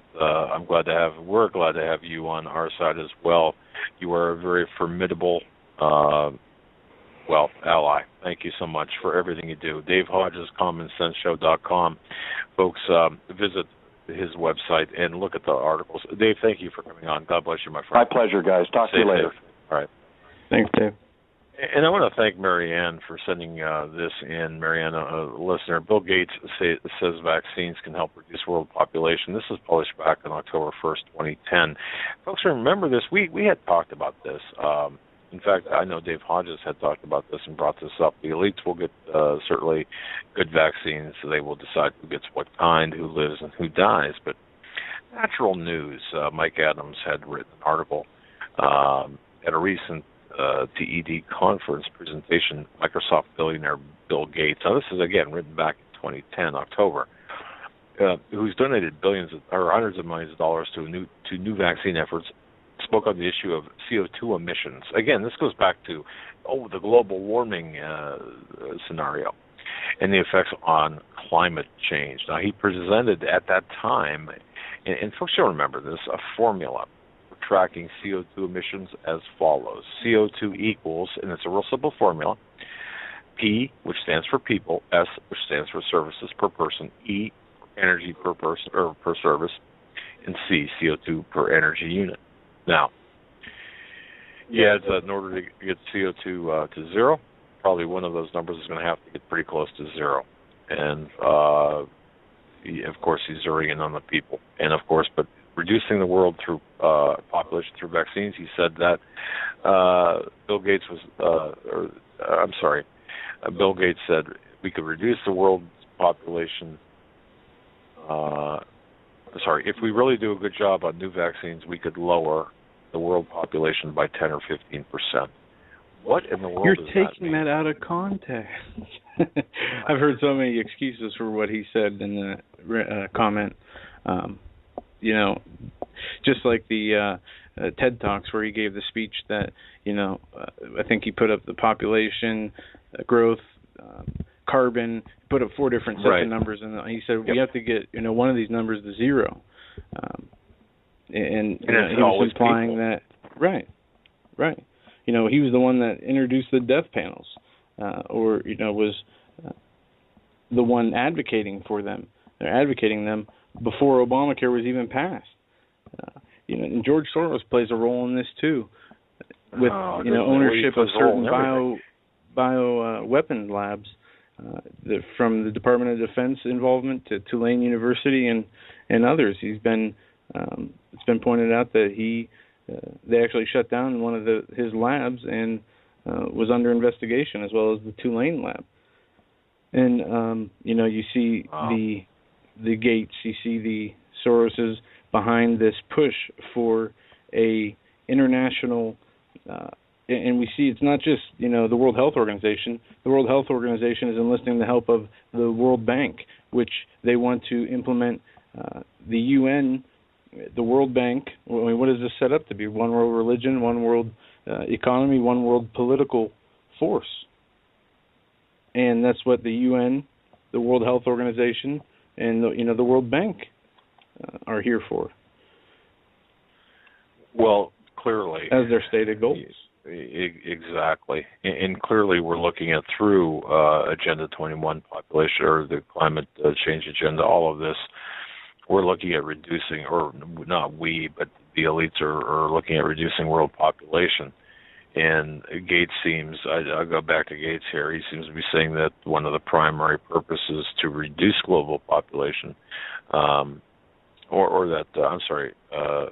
of the primary purposes is to reduce the global population as a mechanism by which we can reduce the CO2 emissions. Convince people that people are responsible for CO2 emissions, and then reduce the world population.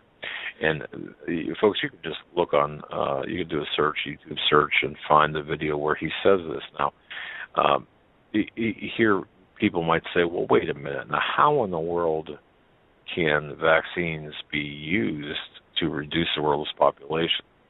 And if you think about this, what Dave Hodges said, okay, what Dave said. No, I'm not laughing because I think it's outrageous. I know it's true.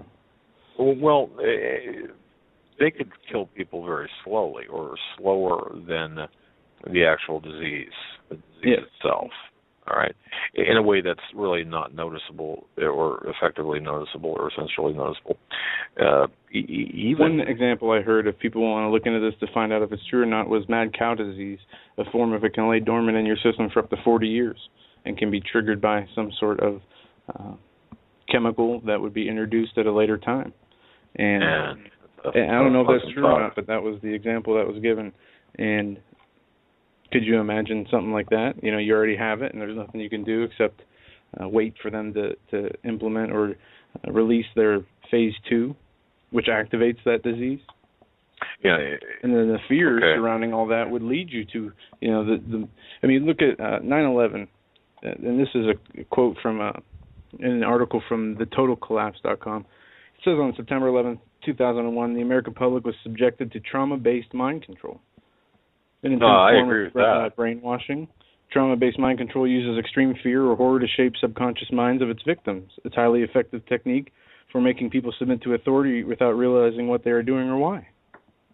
And they go on to state, could this Ebola scare be a false flag that is turned into a real threat or a real issue?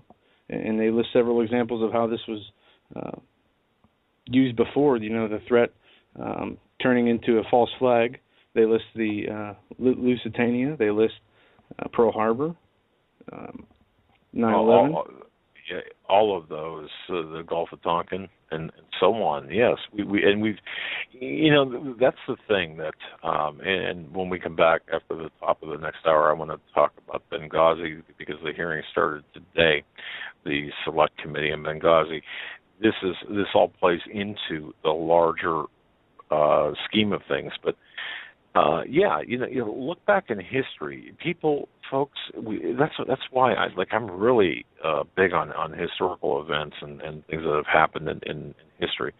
Look back and see how we have been played as fools from Pearl Harbor, Lusitania, as Joe mentioned, and one of the most unreported, unknown, and even still to this day, disputed events back on March 3rd, 1968, when the Soviet K-129 sub went down in the Pacific.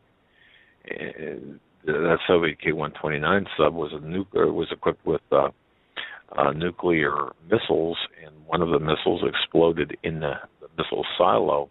Well, that missile was destined, reportedly, and I believe I could say this with authority, to Honolulu.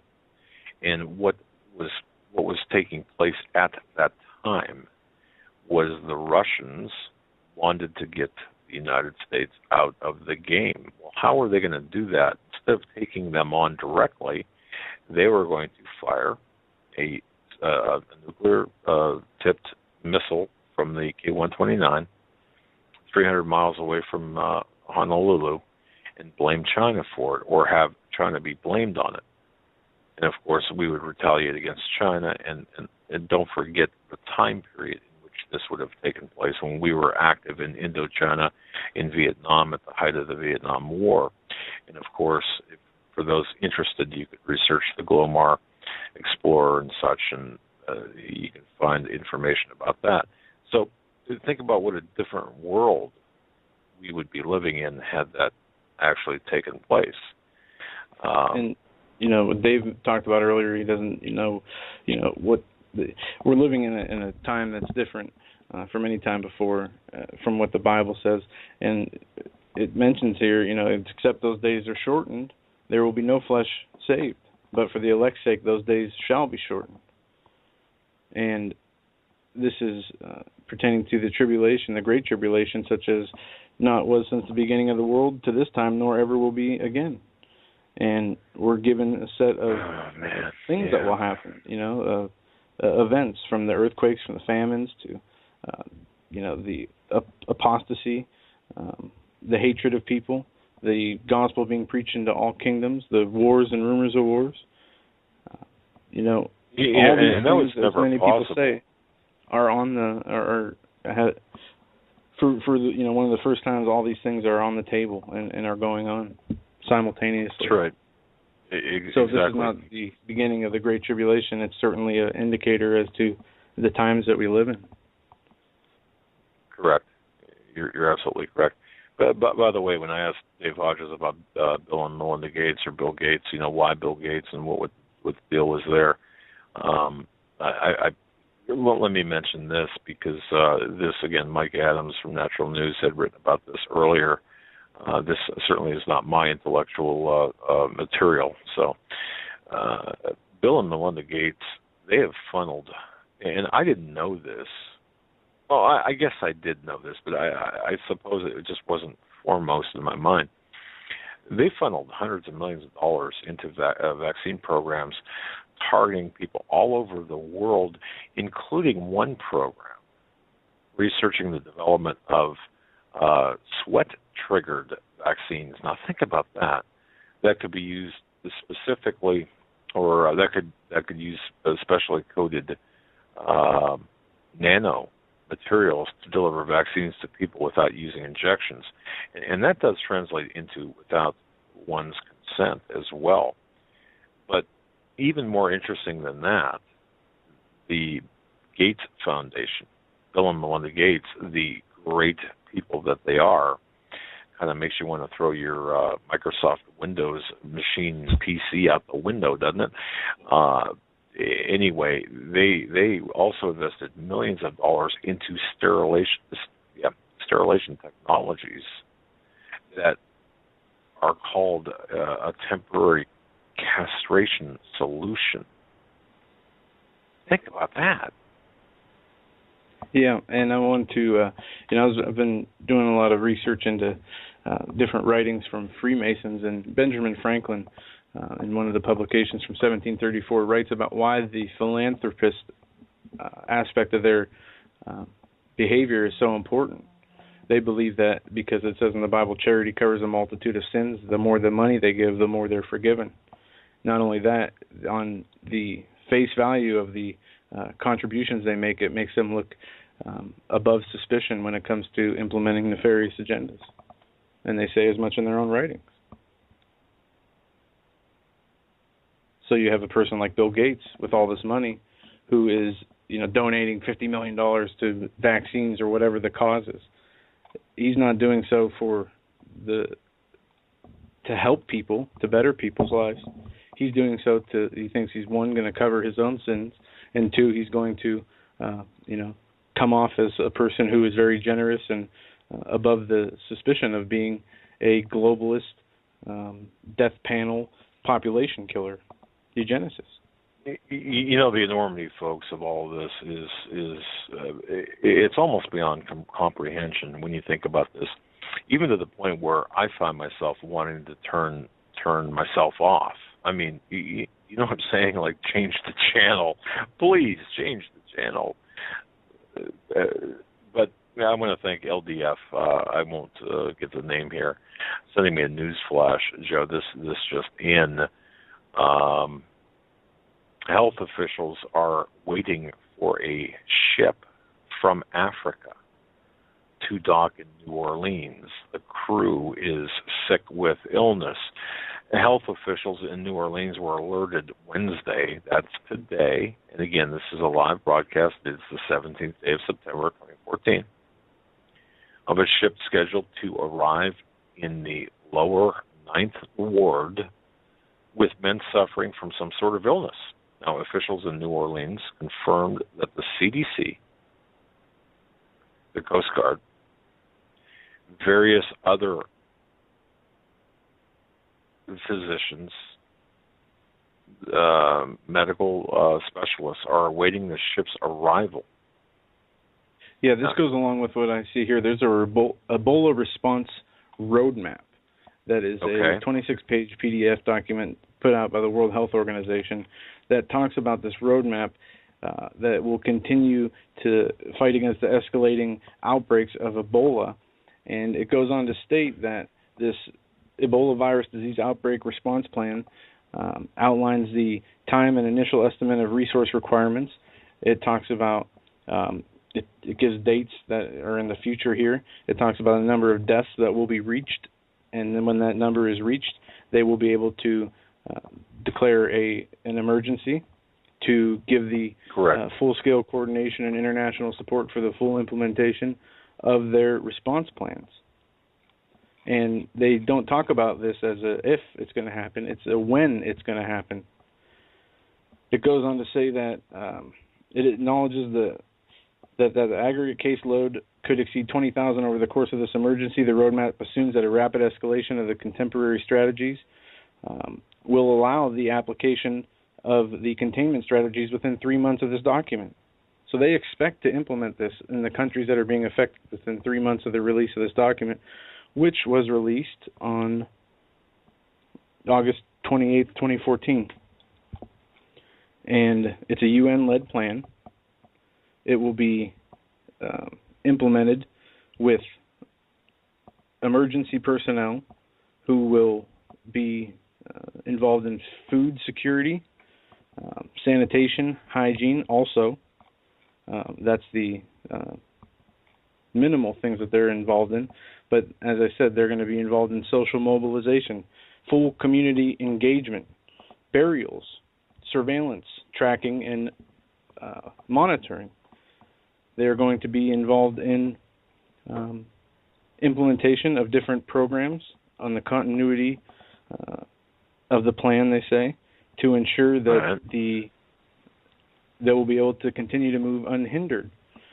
The World Health Organization will prohibit all travel, will implement and monitor exit screening at all international airports, seaports, and major land crossings.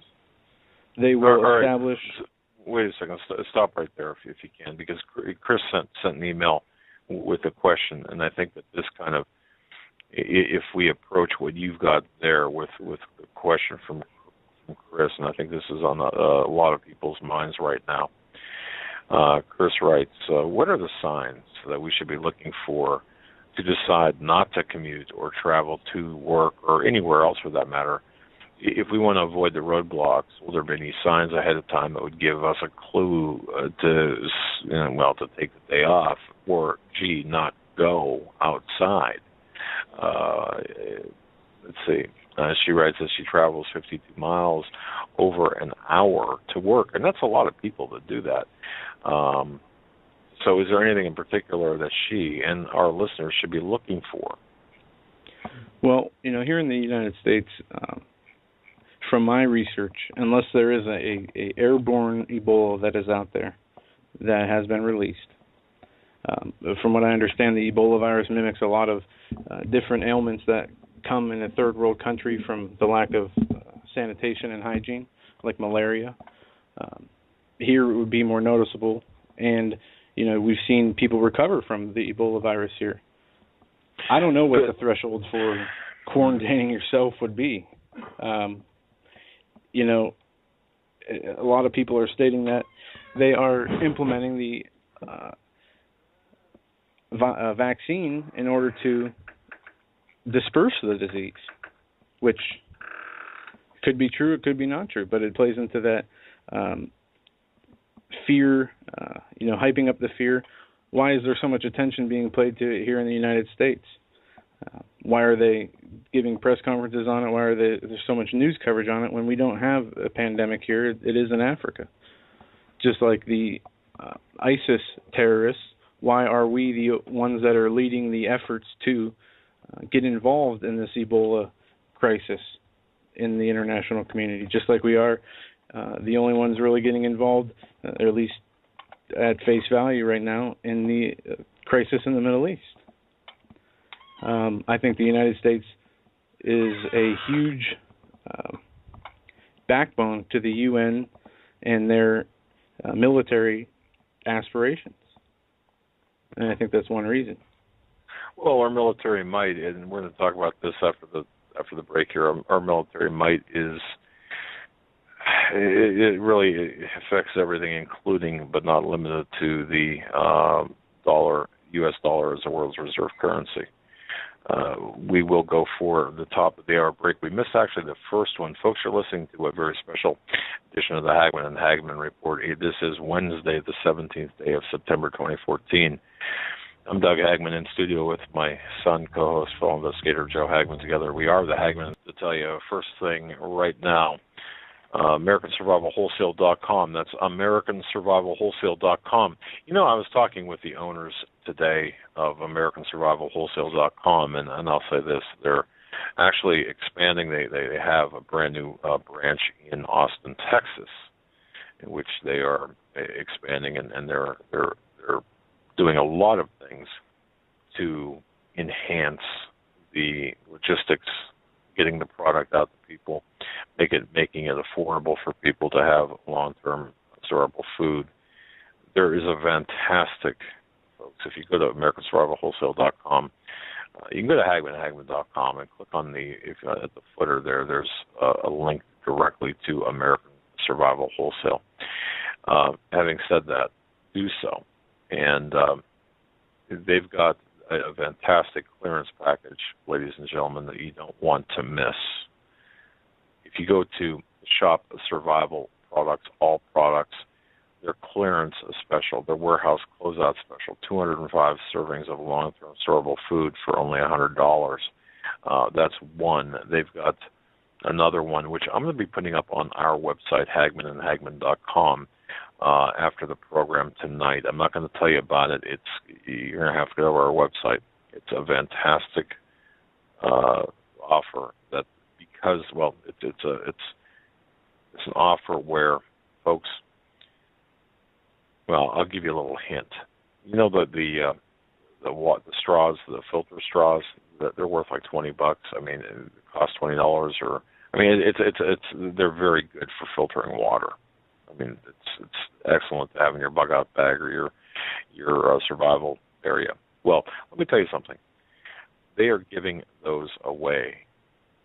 You can read about it via the link at hagmanhagmann.com. That'll be up after the show. And that's to celebrate their move, their expansion to the great state of Texas. That's AmericanSurvivalWholesale.com. Now, the second thing I want to tell you about, folks, as we get near to whatever events we're looking at, grab yourself the following book, Prepare for Persecution. Go to HagmannandHagmann.com. On the left-hand side is a link directly to the book website, the Amazon, where it is on Amazon. It's called Prepare for Persecution. You heard the author, Maria Canise, last Friday on our program. This book, official government documents, you can see that they are telling us that evangelical Christians, us, you and I, we are potential terrorists. The American Family Association is a hate group. Christian nurses are being forced to assist in performing abortions. Even a Christian baker, you've heard about this, was threatened with prison for not baking a wedding cake for a homosexual couple because it was antithetical to his belief system. You see where we're headed with this? Some Christians are being forced to go through sensitivity training until they become rehabilitated. Yes, it's happening today. How can such things be possible in this country? Folks, grab your copy of Prepare for Persecution, because this book tells exactly how we got here and where we're heading. But you probably already know that. This is like two books in one. The other part of the book, which is Perilous Times and Biblical Comfort, essentially, provides answers to such problems. And the answers, by the way, is neither conformity nor compromise. Rather, it is to believe and obey the inspired Word of God. Therefore, we endorse this book and the author, Maria Canise. The book's name, Prepare for Persecution, Perilous Times, and Biblical Comfort. Go to HagmannandHagmann.com, click on the book link. It'll take you directly to the site where you can purchase the book. It is not expensive. Give one to your pastor, give one to your family, your friends. Get one for yourself. Read it. I have one. It's a tremendous, valuable resource for the times in which we live. Talking about diplomatic security, which essentially is what he was referring to, that, of course, it was not going to go anywhere. I have been in touch with a D.C. insider. That's what I will call this individual, a D.C. insider, known to me, requesting anonymity, bottom line, and this is the statement from the D.C. insider. Select committee won't go there. And where is there? Well, the select committee is not going to go to where they need to go. Where they need to go, or what's happening with the select committee, is they are focusing on things like the ARB report, the Accountability Review Board report. Folks, it's an inside joke. You want to take a guess at how many pages the ARB report was? Yes, 39. Okay, now you might think, well, so what? Again, what does that have to do with anything? Look, they're giving you. It's an inside joke, shall we say? It's an inside joke. You understand the significance of 39 pages. But having said that, if you look at, and I'm just going to make this very brief. People know where I stand on Benghazi. It is, in fact, the seminal moment that would expose the entire agenda of not just Obama, not just Hillary Clinton, but the Gang of Eight, Republicans and Democrats, the Select Committee on Benghazi, and please listen carefully, and other similar investigative bodies, both governmental and private, or not NGOs. Think about that statement hard. Are infiltrated. They're being managed.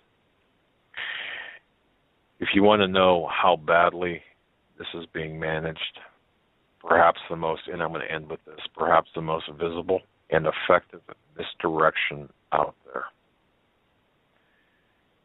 has been the creation of a partisan website using government resources. Folks, you probably have not heard about this before.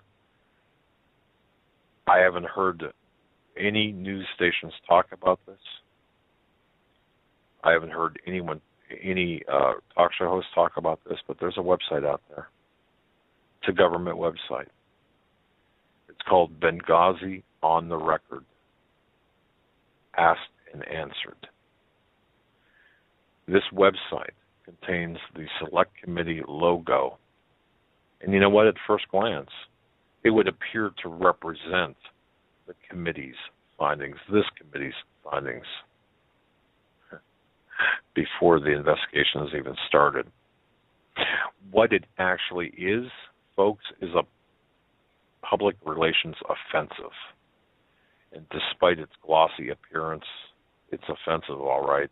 It's an offensive, all right. It was an offense to the truth.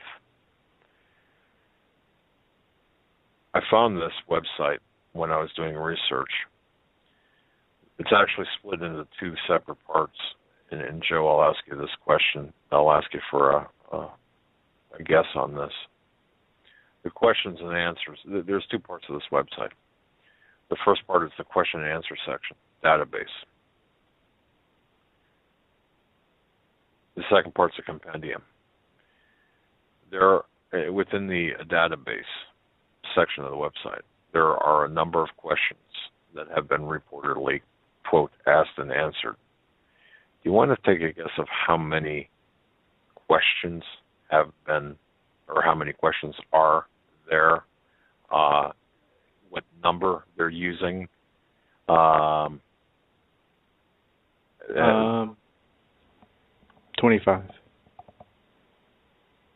Take another guess. I'll give you one more shot at it. Numerology. Occult numerology. 27? 13. Wow. Okay. Yeah. And do you have a list of those questions? Yeah. Well, you can go to the website. I don't have it in front of me. I was like Dave. I was up at 4 a.m. this morning doing research. But the question number 13 addresses the conspiracy theory of an arms running operation. Yes, the conspiracy theory of an arms running operation. In closing, here are a few questions of my own that won't be asked or answered either by that website or by the committee. Tell us, please, what was the exact purpose of the special mission or villa in Benghazi? And was it serving as diplomatic cover for the CIA annex, which was located, by the way, 1.2 miles by roadway, or about, in actuality, about 100 yards from the villa? Tell us about the Syrian-owned Egyptian-flagged vessel Latfala II, which is a cargo ship with a crew of 11 that was detained in April of 2012 off of Lebanon. I'm not going to get into where and such, but that ship was found to contain some 300,000 pounds of weapons destined for the anti-Assad rebels in Syria. And by the way, according to a eyewitness named Hassan Diab, he's a Libyan journalist, that ship was loaded at a Benghazi port with cargo of weapons destined for the Syrian rebels. Can we talk about that, Mr. Gowdy? Are they going to allow you to talk about that, sir? Tell us about another question. Tell us about the 5 warehouses located in and around Benghazi and Misrata, Libya, that were under the control of Saudi Arabia and Qatar and accessed by the CIA, which were used to store weapons destined for Syria. Do tell us about that. Oh, wait, speaking of ships and weapons, please tell us about the Libyan-flagged vessel, the Al-Intisar. Translation, the Victory, at the Turkish port of Iskenderun, which is only a mere 35 miles from the Syrian border. That was on September 6, 2012. That ship was found to be carrying some 400 tons of cargo.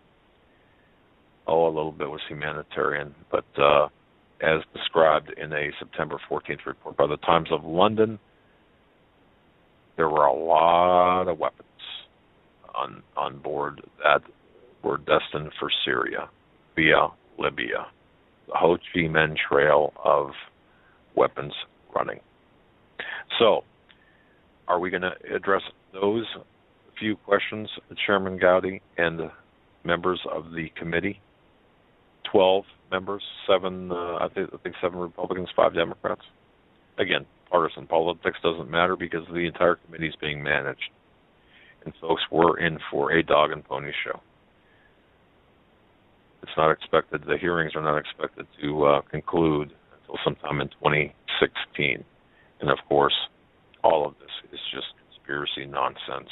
And if you ask Chris Matthews, it's just an affront to Hillary Rodham Clinton, who is running for president. I'm sure will or be. Nancy Pelosi. This is just a war on women we're seeing in from the Benghazi hearings. This all this is about. And she went on to say today, I didn't upload the clip, a minute clip, that we're not at war with ISIS, but the war on women is waging, full blown. Sometimes between John McCain stating how he wants to arm ISIS and how he talks with them every day, to Nancy Pelosi and her ramblings, to Chris Matthews and his tinglings. I mean, you had to laugh, otherwise you're gonna cry.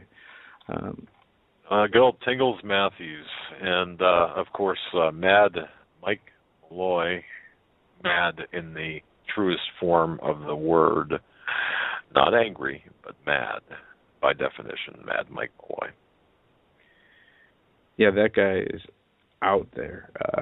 Pray for that man, if you can, because some of the things the way he takes the Lord's name in vain, he uses the most outrageous and insane name-calling tactics when referring to the Lord. What do you call it? Last time I heard, he referred to him as the drunken, savior. Something just out there, You just shake your head and wonder what happened to this person as a child that he's so bitter and mean as an old man.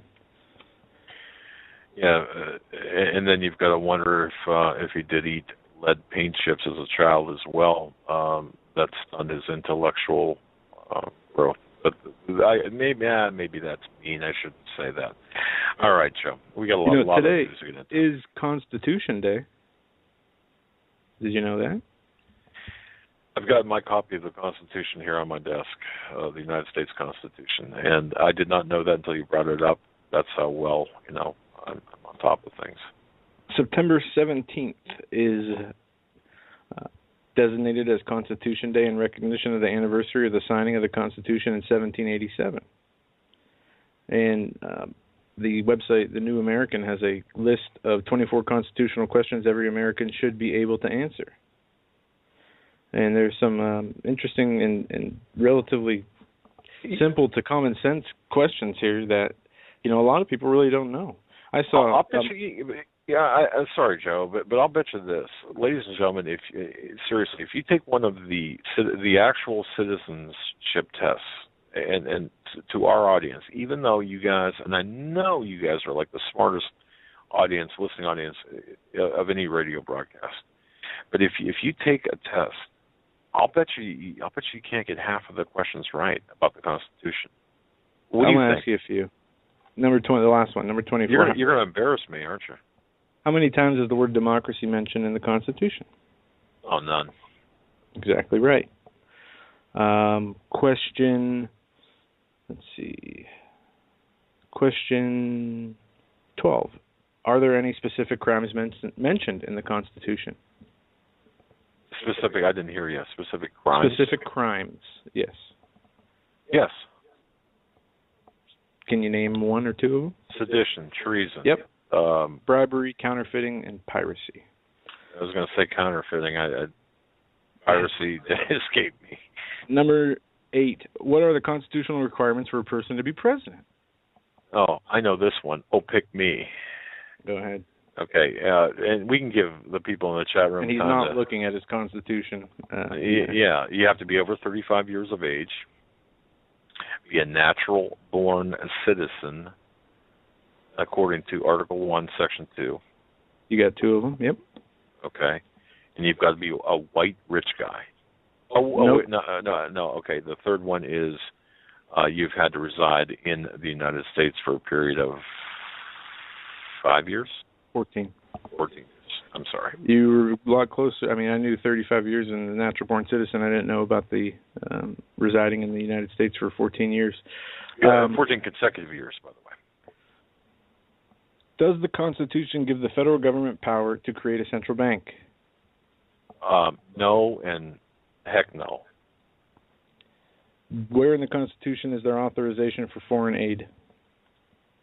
That would be on the last page right under the... no, there is none. All right, one more. Does the Constitution allow the president to make law? Absolutely, positively not guilty, Your Honor. No. Right. All legislative power resides in the Congress. An executive order is considered to, they say here, an executive order that binds only the employees of the federal government is proper because the president should be considered to hold power much like the CEO of a corporation to rule his employees. But the entire nation is not in the under the authority of the president. The president does not have a role in lawmaking with his possession of veto. He can veto a measure produced by Congress, which can still be overturned, sign a law produced by Congress, or simply allow a measure to become law by doing nothing within 10 days. Barry Satoro, Bathhouse Barry must have missed that memo. Here's one for the chat. How many branches of government do we have? This is simple. 27. There's 3. No, as many as we have states, 57. You know, every time that 57 comes up, I think of Heinz 57. Yeah, 3. Judicial, executive, and legislative. Right, exactly. One more question here. Does the Constitution allow a president to take the nation to war? Oh, I know this one. Do you want me to answer this, or you want to chat? Well, I guess we can all just... No. I think we all know. I think we do, too. Of course not. War has to be declared by Congress. But do you know what percentage, or is it by the majority vote, or by 2/3, or does anyone know? Well, it's a homework assignment for later. You can look that up in the Constitution. And for the war powers, what's the majority? Yeah. The Senate has to 2/3. 2/3 of the Senate, correct. All right. Well, there's your homework assignment. Sheet here. No homework tonight for you then. Here's a good one. Are the Bill of Rights considered part of the original Constitution? Wow. No. The answer here says many do hold that view because of the promise to add the Bill of Rights had not been made. Some states would not have ratified the Constitution, and it might not have become the supreme law of the land. So apparently, yes. It says many do hold the view that the Bill of Rights are considered part of the Constitution because if the promise to add the Bill of Rights had not been made, some of the states would not have ratified the Constitution, and it might not have become the supreme law of the land. All right. Well, I can go with that. I mean, I look at the Bill of Rights as an addendum to the United States Constitution, a very important addendum, but not part of the actual Constitution document. But okay, we'll go with that answer. Here's an interesting question. What does the Constitution say about financing a military arm? Financing a military Like a military Army, branch? yeah. It says, it's in Article 1, Section 8, says the Congress can raise an army, but no appropriation of money to fund it shall be for longer than 2 years. The same article says Congress can provide for a navy without the same restriction regarding funding. Why? It says the men and women who wrote the Constitution feared the possibility that a standing army housed within the territory of the nation might arise and seek to take power, but they did not fear that a navy would try that because the navy and its weaponry did not reside within the nation, but only on the sea or coastal seaports. Boy, I'll tell you what, folks, I took that, and if they ever offer this again, ladies and gentlemen, I would highly recommend taking the course at Hillsdale College. It's an online course. I think it was a 13 or 16-week course about the Constitution, and you could take it online, and it was a interactive course, and it was fantastic. If you missed a week, they would archive the lecture, and it included tests and everything. That was Hillsdale College that offered that. It was free of charge, and it was a learning experience that I'll never forget. So watch for that to come back. Perhaps they'll reoffer that again. I don't know how many of our listening audience took advantage of that, but quite there's just so much online that you can actually learn from, and that is something fantastic. So, okay. And two more questions here, I guess. This is a good one. What authority does the Constitution give to the Vice President? Break ties in the act as the tiebreaker in the Senate. Okay, that's one I wouldn't have known. But the other one is to take office. Right. To be ready to take office if the president dies or becomes incapacitated. And then this is a relatively simple one. May treaty law supersede the Constitution? Oh, absolutely not. Yeah, simple answer. Nope.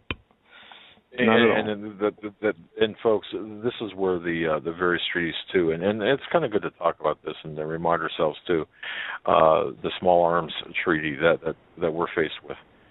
Look, Congress has got to ratify that, but even if they don't, absent of that, the United States must act or operate as if the treaty is actually in force. Did you know that? Yes. Hey, what was we have a listener who wants to know for the website you mentioned on Benghazi. Is it Benghazi on the record, and is it .com or .org? It is, let me check my notes here. I am trying to finish an article, a report on this because this is so important, folks. It really is so important. It is Benghazi on the record, asked and answered. If you just put that into a browser search engine, let me see if I copy down the URL. Just search that. It's off of the Benghazi Select Committee, or the Select Committee on Benghazi. It's a .gov address, and of course .gov URL. I'm looking through my notes quickly. I don't see it, but you can insert it in the search engine, and you'll find it. It is, once again, I'll repeat it once again. Where did I put it here? Benghazi on the record, asked and answered, and that is an unbelievable, and I mean that in the truest sense of that word, a website. All right. Let's see what we have in other news.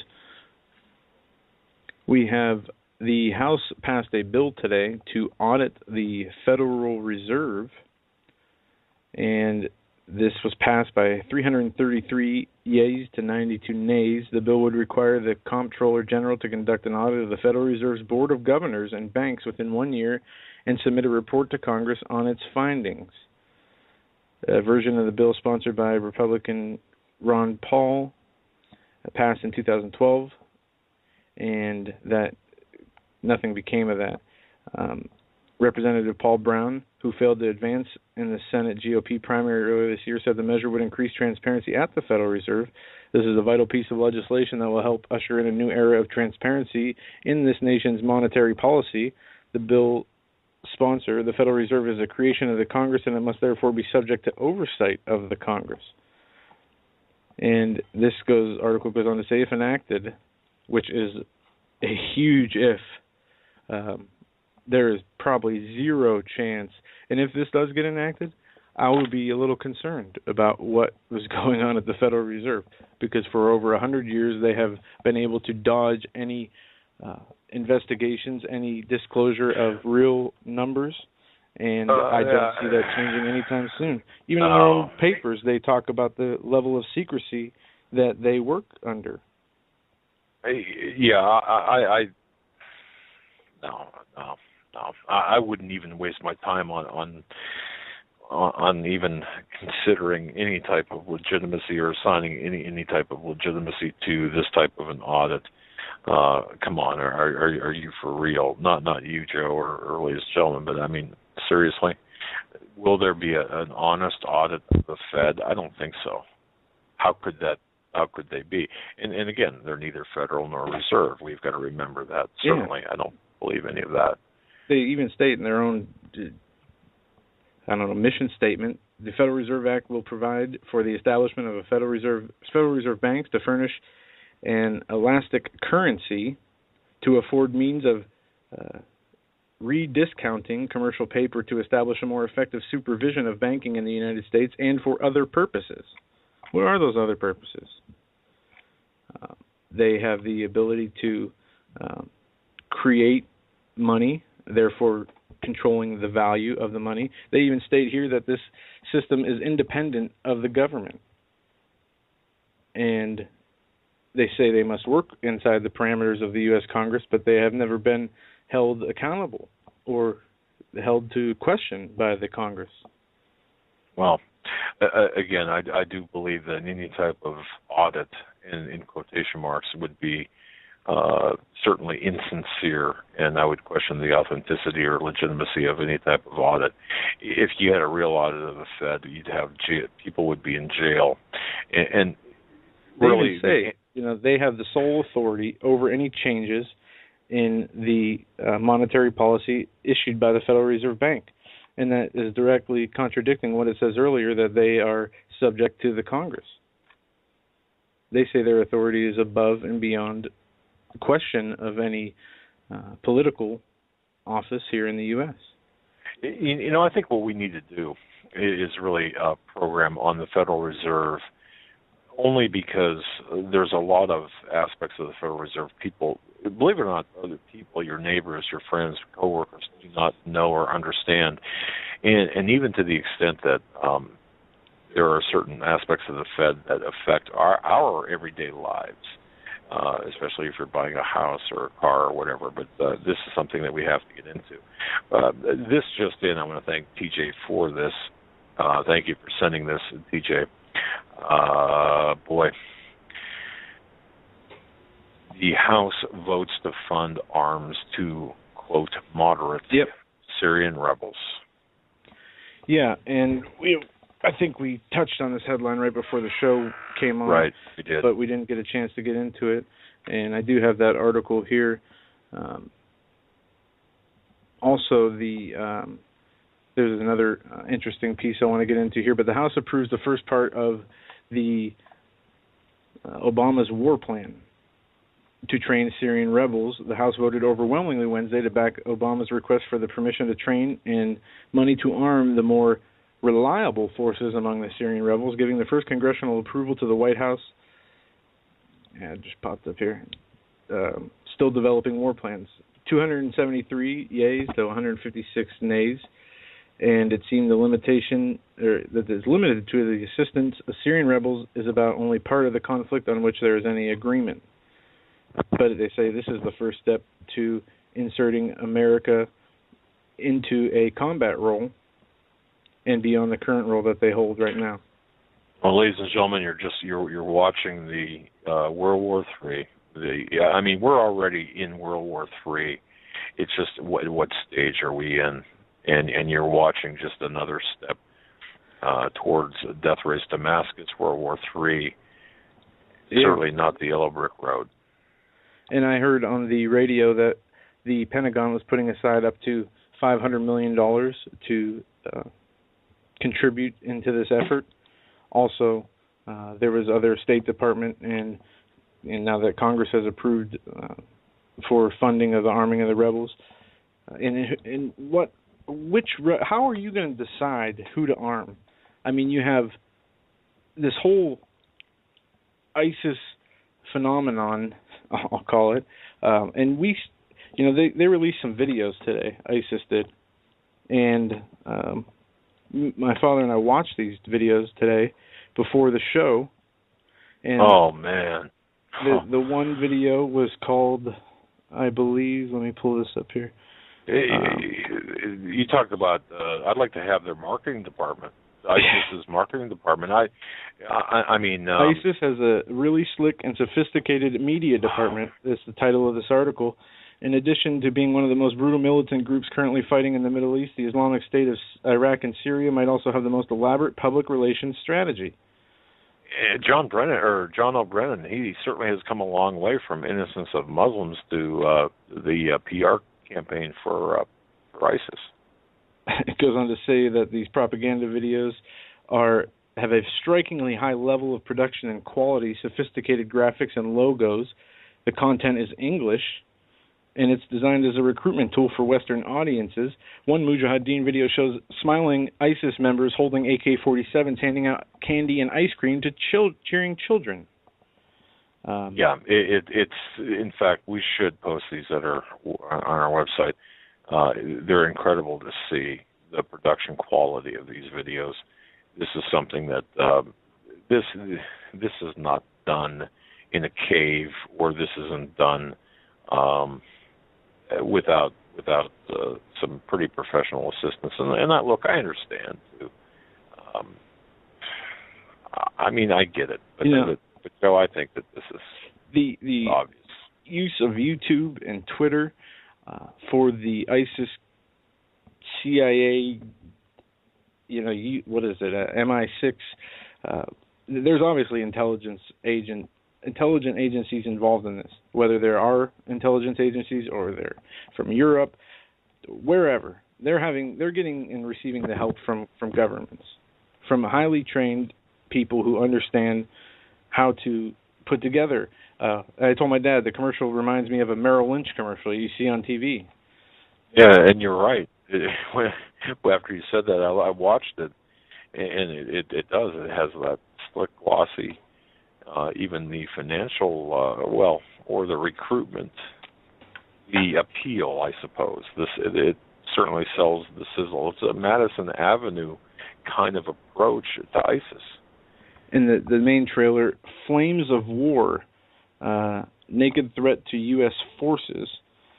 And it says the Islamic State has produced a new flashy propaganda clip intended to influence American public opinion against U.S. military action against the jihadist entity.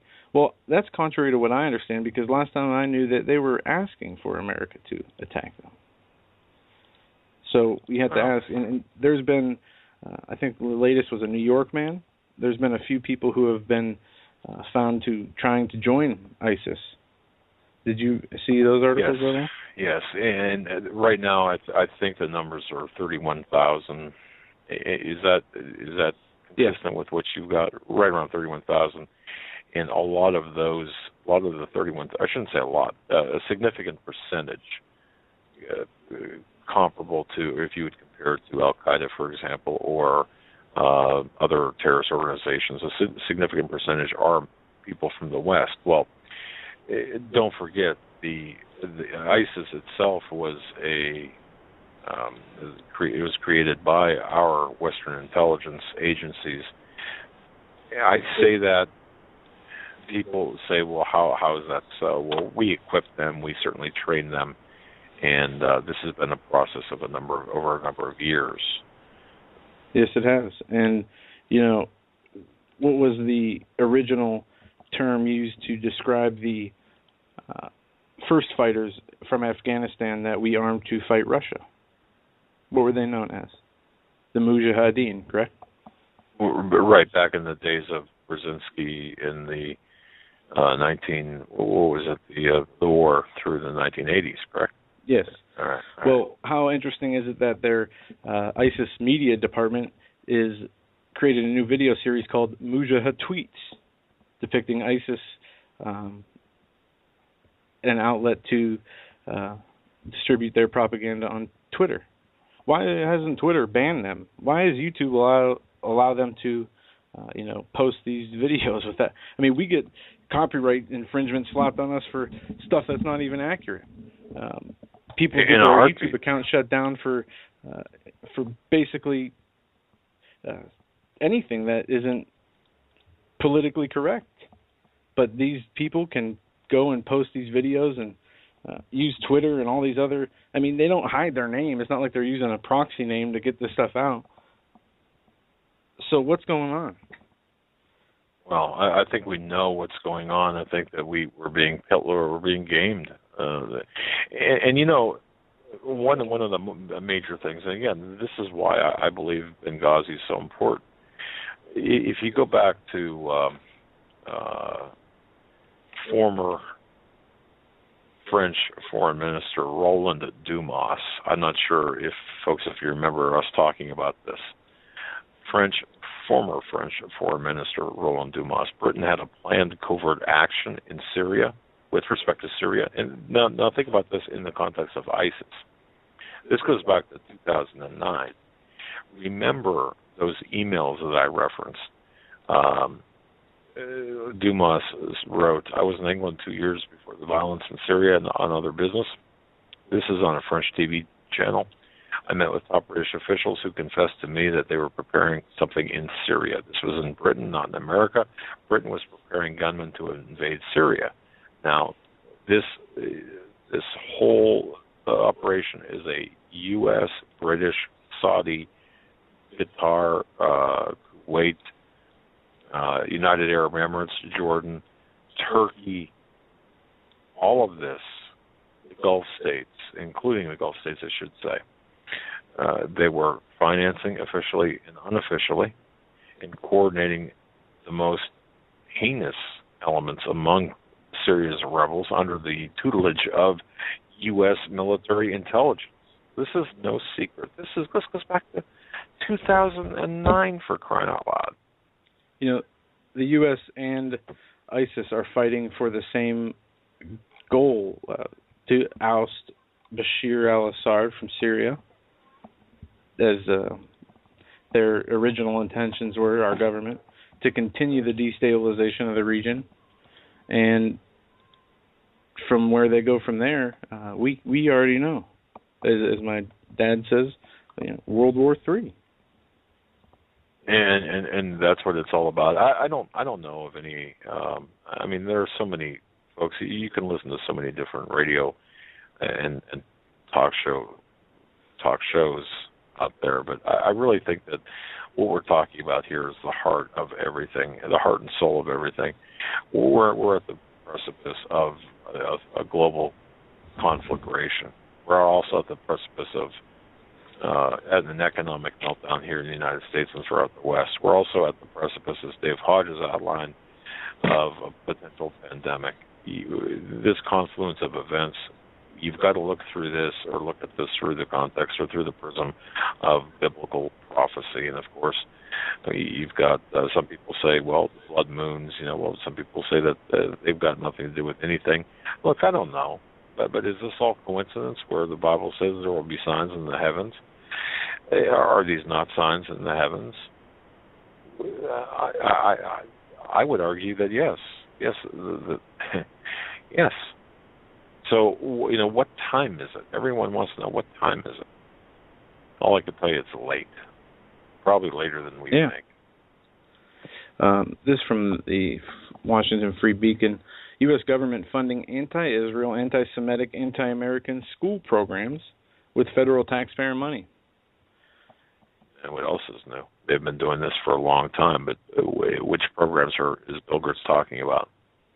Taxpayer funds are continuing to flow to a slew of U.S. universities that are spending the cash on programs that promote anti-Israel, anti-Semitic, and anti-American viewpoints, according to a large group of Jewish and civil rights organizations now pushing Congress to rectify what they call as a systematic problem. Taxpayer funds have been allocated to universities under Title VI of the Higher Education Act since 1965, and the Education Department has exerted little oversight when it comes to these funds, and the educational programs that promote radical views about Israel and even America are what the money's being used for. They said that the funding for anti-Israel programs at U.S. universities has fostered a culture of fear among Jewish state sponsors or supporters on campus and fueled a growing number of anti-Semitic incidents at many schools, the group warned. They go on to say the programs have devolved into hotbeds of anti-American and anti-Israeli activities. That's right. And I'll just say this, Joe. Folks, once more, we get these documents that talk about, or law enforcement sensitive documents that have various notations about hate crimes, or what are classified as hate crimes. And one of the biggest, if you would, for example, CAIR, the Council on Arab-Islamic Relations, they're screaming, saying, "Oh, there's so many crimes against Muslims in this country, it's unbelievable." Well, the actual figures, the actual numbers, the actual crimes compiled against the Christians and Jews in this country far outnumber any type of crimes against Muslims and Islamic locations, whether mosques or whatever it might be. So just keep that in mind. We've seen an exponential rise since 2009 against Christian churches and Jewish synagogues in this country. And they talk about this in this article, stating that the University of California at Los Angeles is one of the top abusers, as well as UCLA's Center for Near East Studies. The CNES is the Center for Near East Studies. They say the speakers have delegitimized Israel and have been endorsing terrorism at various events. And they go on to say that some of the examples of the propaganda that they are spouting out are that when they met with the terrorist group Hezbollah and openly endorsed them, they started these boycotts of the Jewish states and started a program saying that more people were killed from the Israeli military actions than the Holocaust. And I've heard the military actions Israel has carried out in response to the rocket attacks as being, and Mike Malloy is one of them, I've heard him a dozen times, compare it to the Holocaust. Well, one thing you had mentioned, that you delegitimize Israel. This is why, ladies and gentlemen, we've talked last week, and we've talked since this issue was initially brought up, the difference between ISIS, ISIS, and ISIL, ISIL. I didn't upload that clip, by the way. Okay. Well, suddenly, after we talked about this last week, we've talked about it many times. Now Glenn Beck is talking about it. ISIL is actually, there's a big difference between the two terms. And when you hear the deliberate use of the acronym ISIL, ISIL, Islamic State of... Wait, they're not Islamic. Oh, what are they? They're I don't know. Baptists, right? Okay. Well, when you hear of the acronym ISIL, of course, they're referring to the area known as the Levant, which is a greater area that includes northern Africa, including Egypt, and all the way up into Turkey. But what the difference is ISIL, when the term ISIL is used, that is a deliberate omission of the nation of Israel. In other words, those people who refer to this terrorist organization as ISIL, they are delegitimizing Israel and legitimizing the Levant that does not include the existence of a nation state of Israel. And this is, I contend that this is being done deliberately. It's a neurolinguistic programming. So when you talk about the terrorist organization or the agenda initiative ISIS, please use ISIS as opposed to ISIL. ISIL does intend to delegitimize Israel through the omission of Israel being a nation state, whereas ISIS, it really strikes to the heart of the matter, which is Iraq and Syria. Syria being, of course, the key component. The Levant makes it legitimizes the Arab, or I should say the Muslim presence throughout the Middle East, where they have no historical right to exist, right. Especially the Palestinians. It's basically a slap in the face to Israel. Correct. And we covered this a little bit last week on the difference between ISIS and ISIL is. My dad did, and we have seen. I think Glenn Beck was the one who talked about it also. But this is not being talked about in the media. Just do a little bit of research. Look up what the Levant is and what it means, and it's very clear to see. And while we're talking about ISIS, I see a headline here. They apparently, in their propaganda war, they have been urging radicals to go to the U.S. soldiers' homes and slaughter them. Interesting that their voices and messages continue to be echoed across all the media for all the people to see.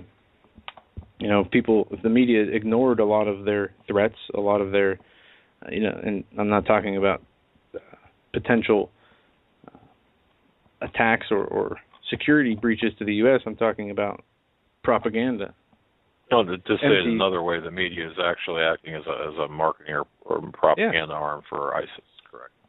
And there's a poll out. Trust in mass media is at an all-time low. And I heard, what was a statistic I heard that 43% of all polls were bogus. But this poll was done by, let's see here. Well, anyway, after registering slightly higher than last year, Americans' confidence in the media's ability to report the news fully, accurately, and fairly has returned to all-time lows of 40%, reminiscent of the levels in the late 1990s.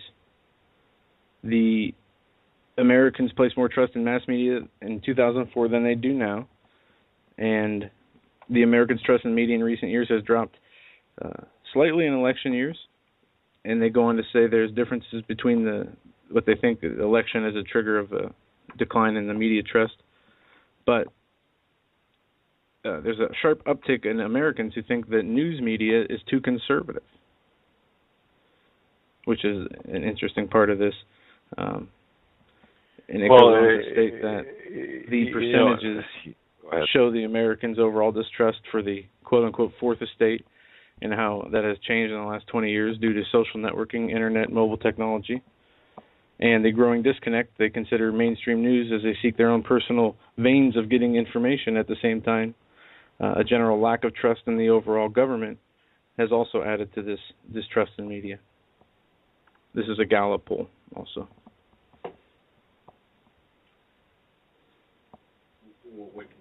What can you possibly say to all of this? I mean, really. It's one poll, I believe. Oh.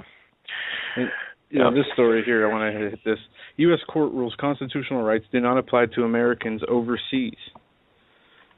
I don't know if you heard about this or not. This is a few months old, but questions in various countries by government officials over a period of time, 30 different instances have shown that the protections have not been granted to American citizens, and the constitutional rights of these citizens were violated by the American government. And I guess, when you leave the country that you're still an American citizen, but they say that the United States has granted themselves legal power to violate the Constitution by not recognizing these citizens as Americans because they are on international land, and also because of what has been done through the Patriot Act. But, this is important. You see the Ebola stuff that Dave Hodges talked about, and that is all in the news. Part of the papers that have been released by the Department of Defense, some on civil disturbances and dealing with riots and crowd control. Others are detainment and resettlement operations. And there's a potential where, people could be resettled into an area that is not the country, to Canada, parts of Canada. Outside of the country. That's correct. And that's a possibility that's enumerated in the various documents. I guess at that point it wouldn't apply anyway, the Constitution, but that's just a reminder that not only is it not applying at that time, but don't expect it to either way. But not a lot of... they're really cracking down on people who have been renouncing their citizenship, moving out of the U.S. We saw the passage of that IRS Act that is now mandating that all the countries in the globe disclose financial records of people who were U.S. citizens. And I don't know. It's just this global consolidation of political, economic forces that is going to continue to move towards a unification period, using whatever crises they can for their own furthering of that goal until they're done. That's exactly right. It's all about consolidation. It's all about consolidation of power, consolidation of the one world religion, new world order, one world order, the political, the religious, the financial systems. This is what we're going to. This is where we're at, folks. ISIS is a big part of it. Everything we've talked about tonight is really segments or spokes in the wheel. And the wheel, of course, is this new world order. Joe, I'm about done. I'm losing my voice for reasons I don't know. Maybe it's my asthma coming. I don't know. Now, and check your medical records, folks. Make sure they're correct. Is that your insight tip of the day? That's my tip of the day, believe me. Seriously, I would definitely check because I just could not believe. Just couldn't believe it. Where did that come from?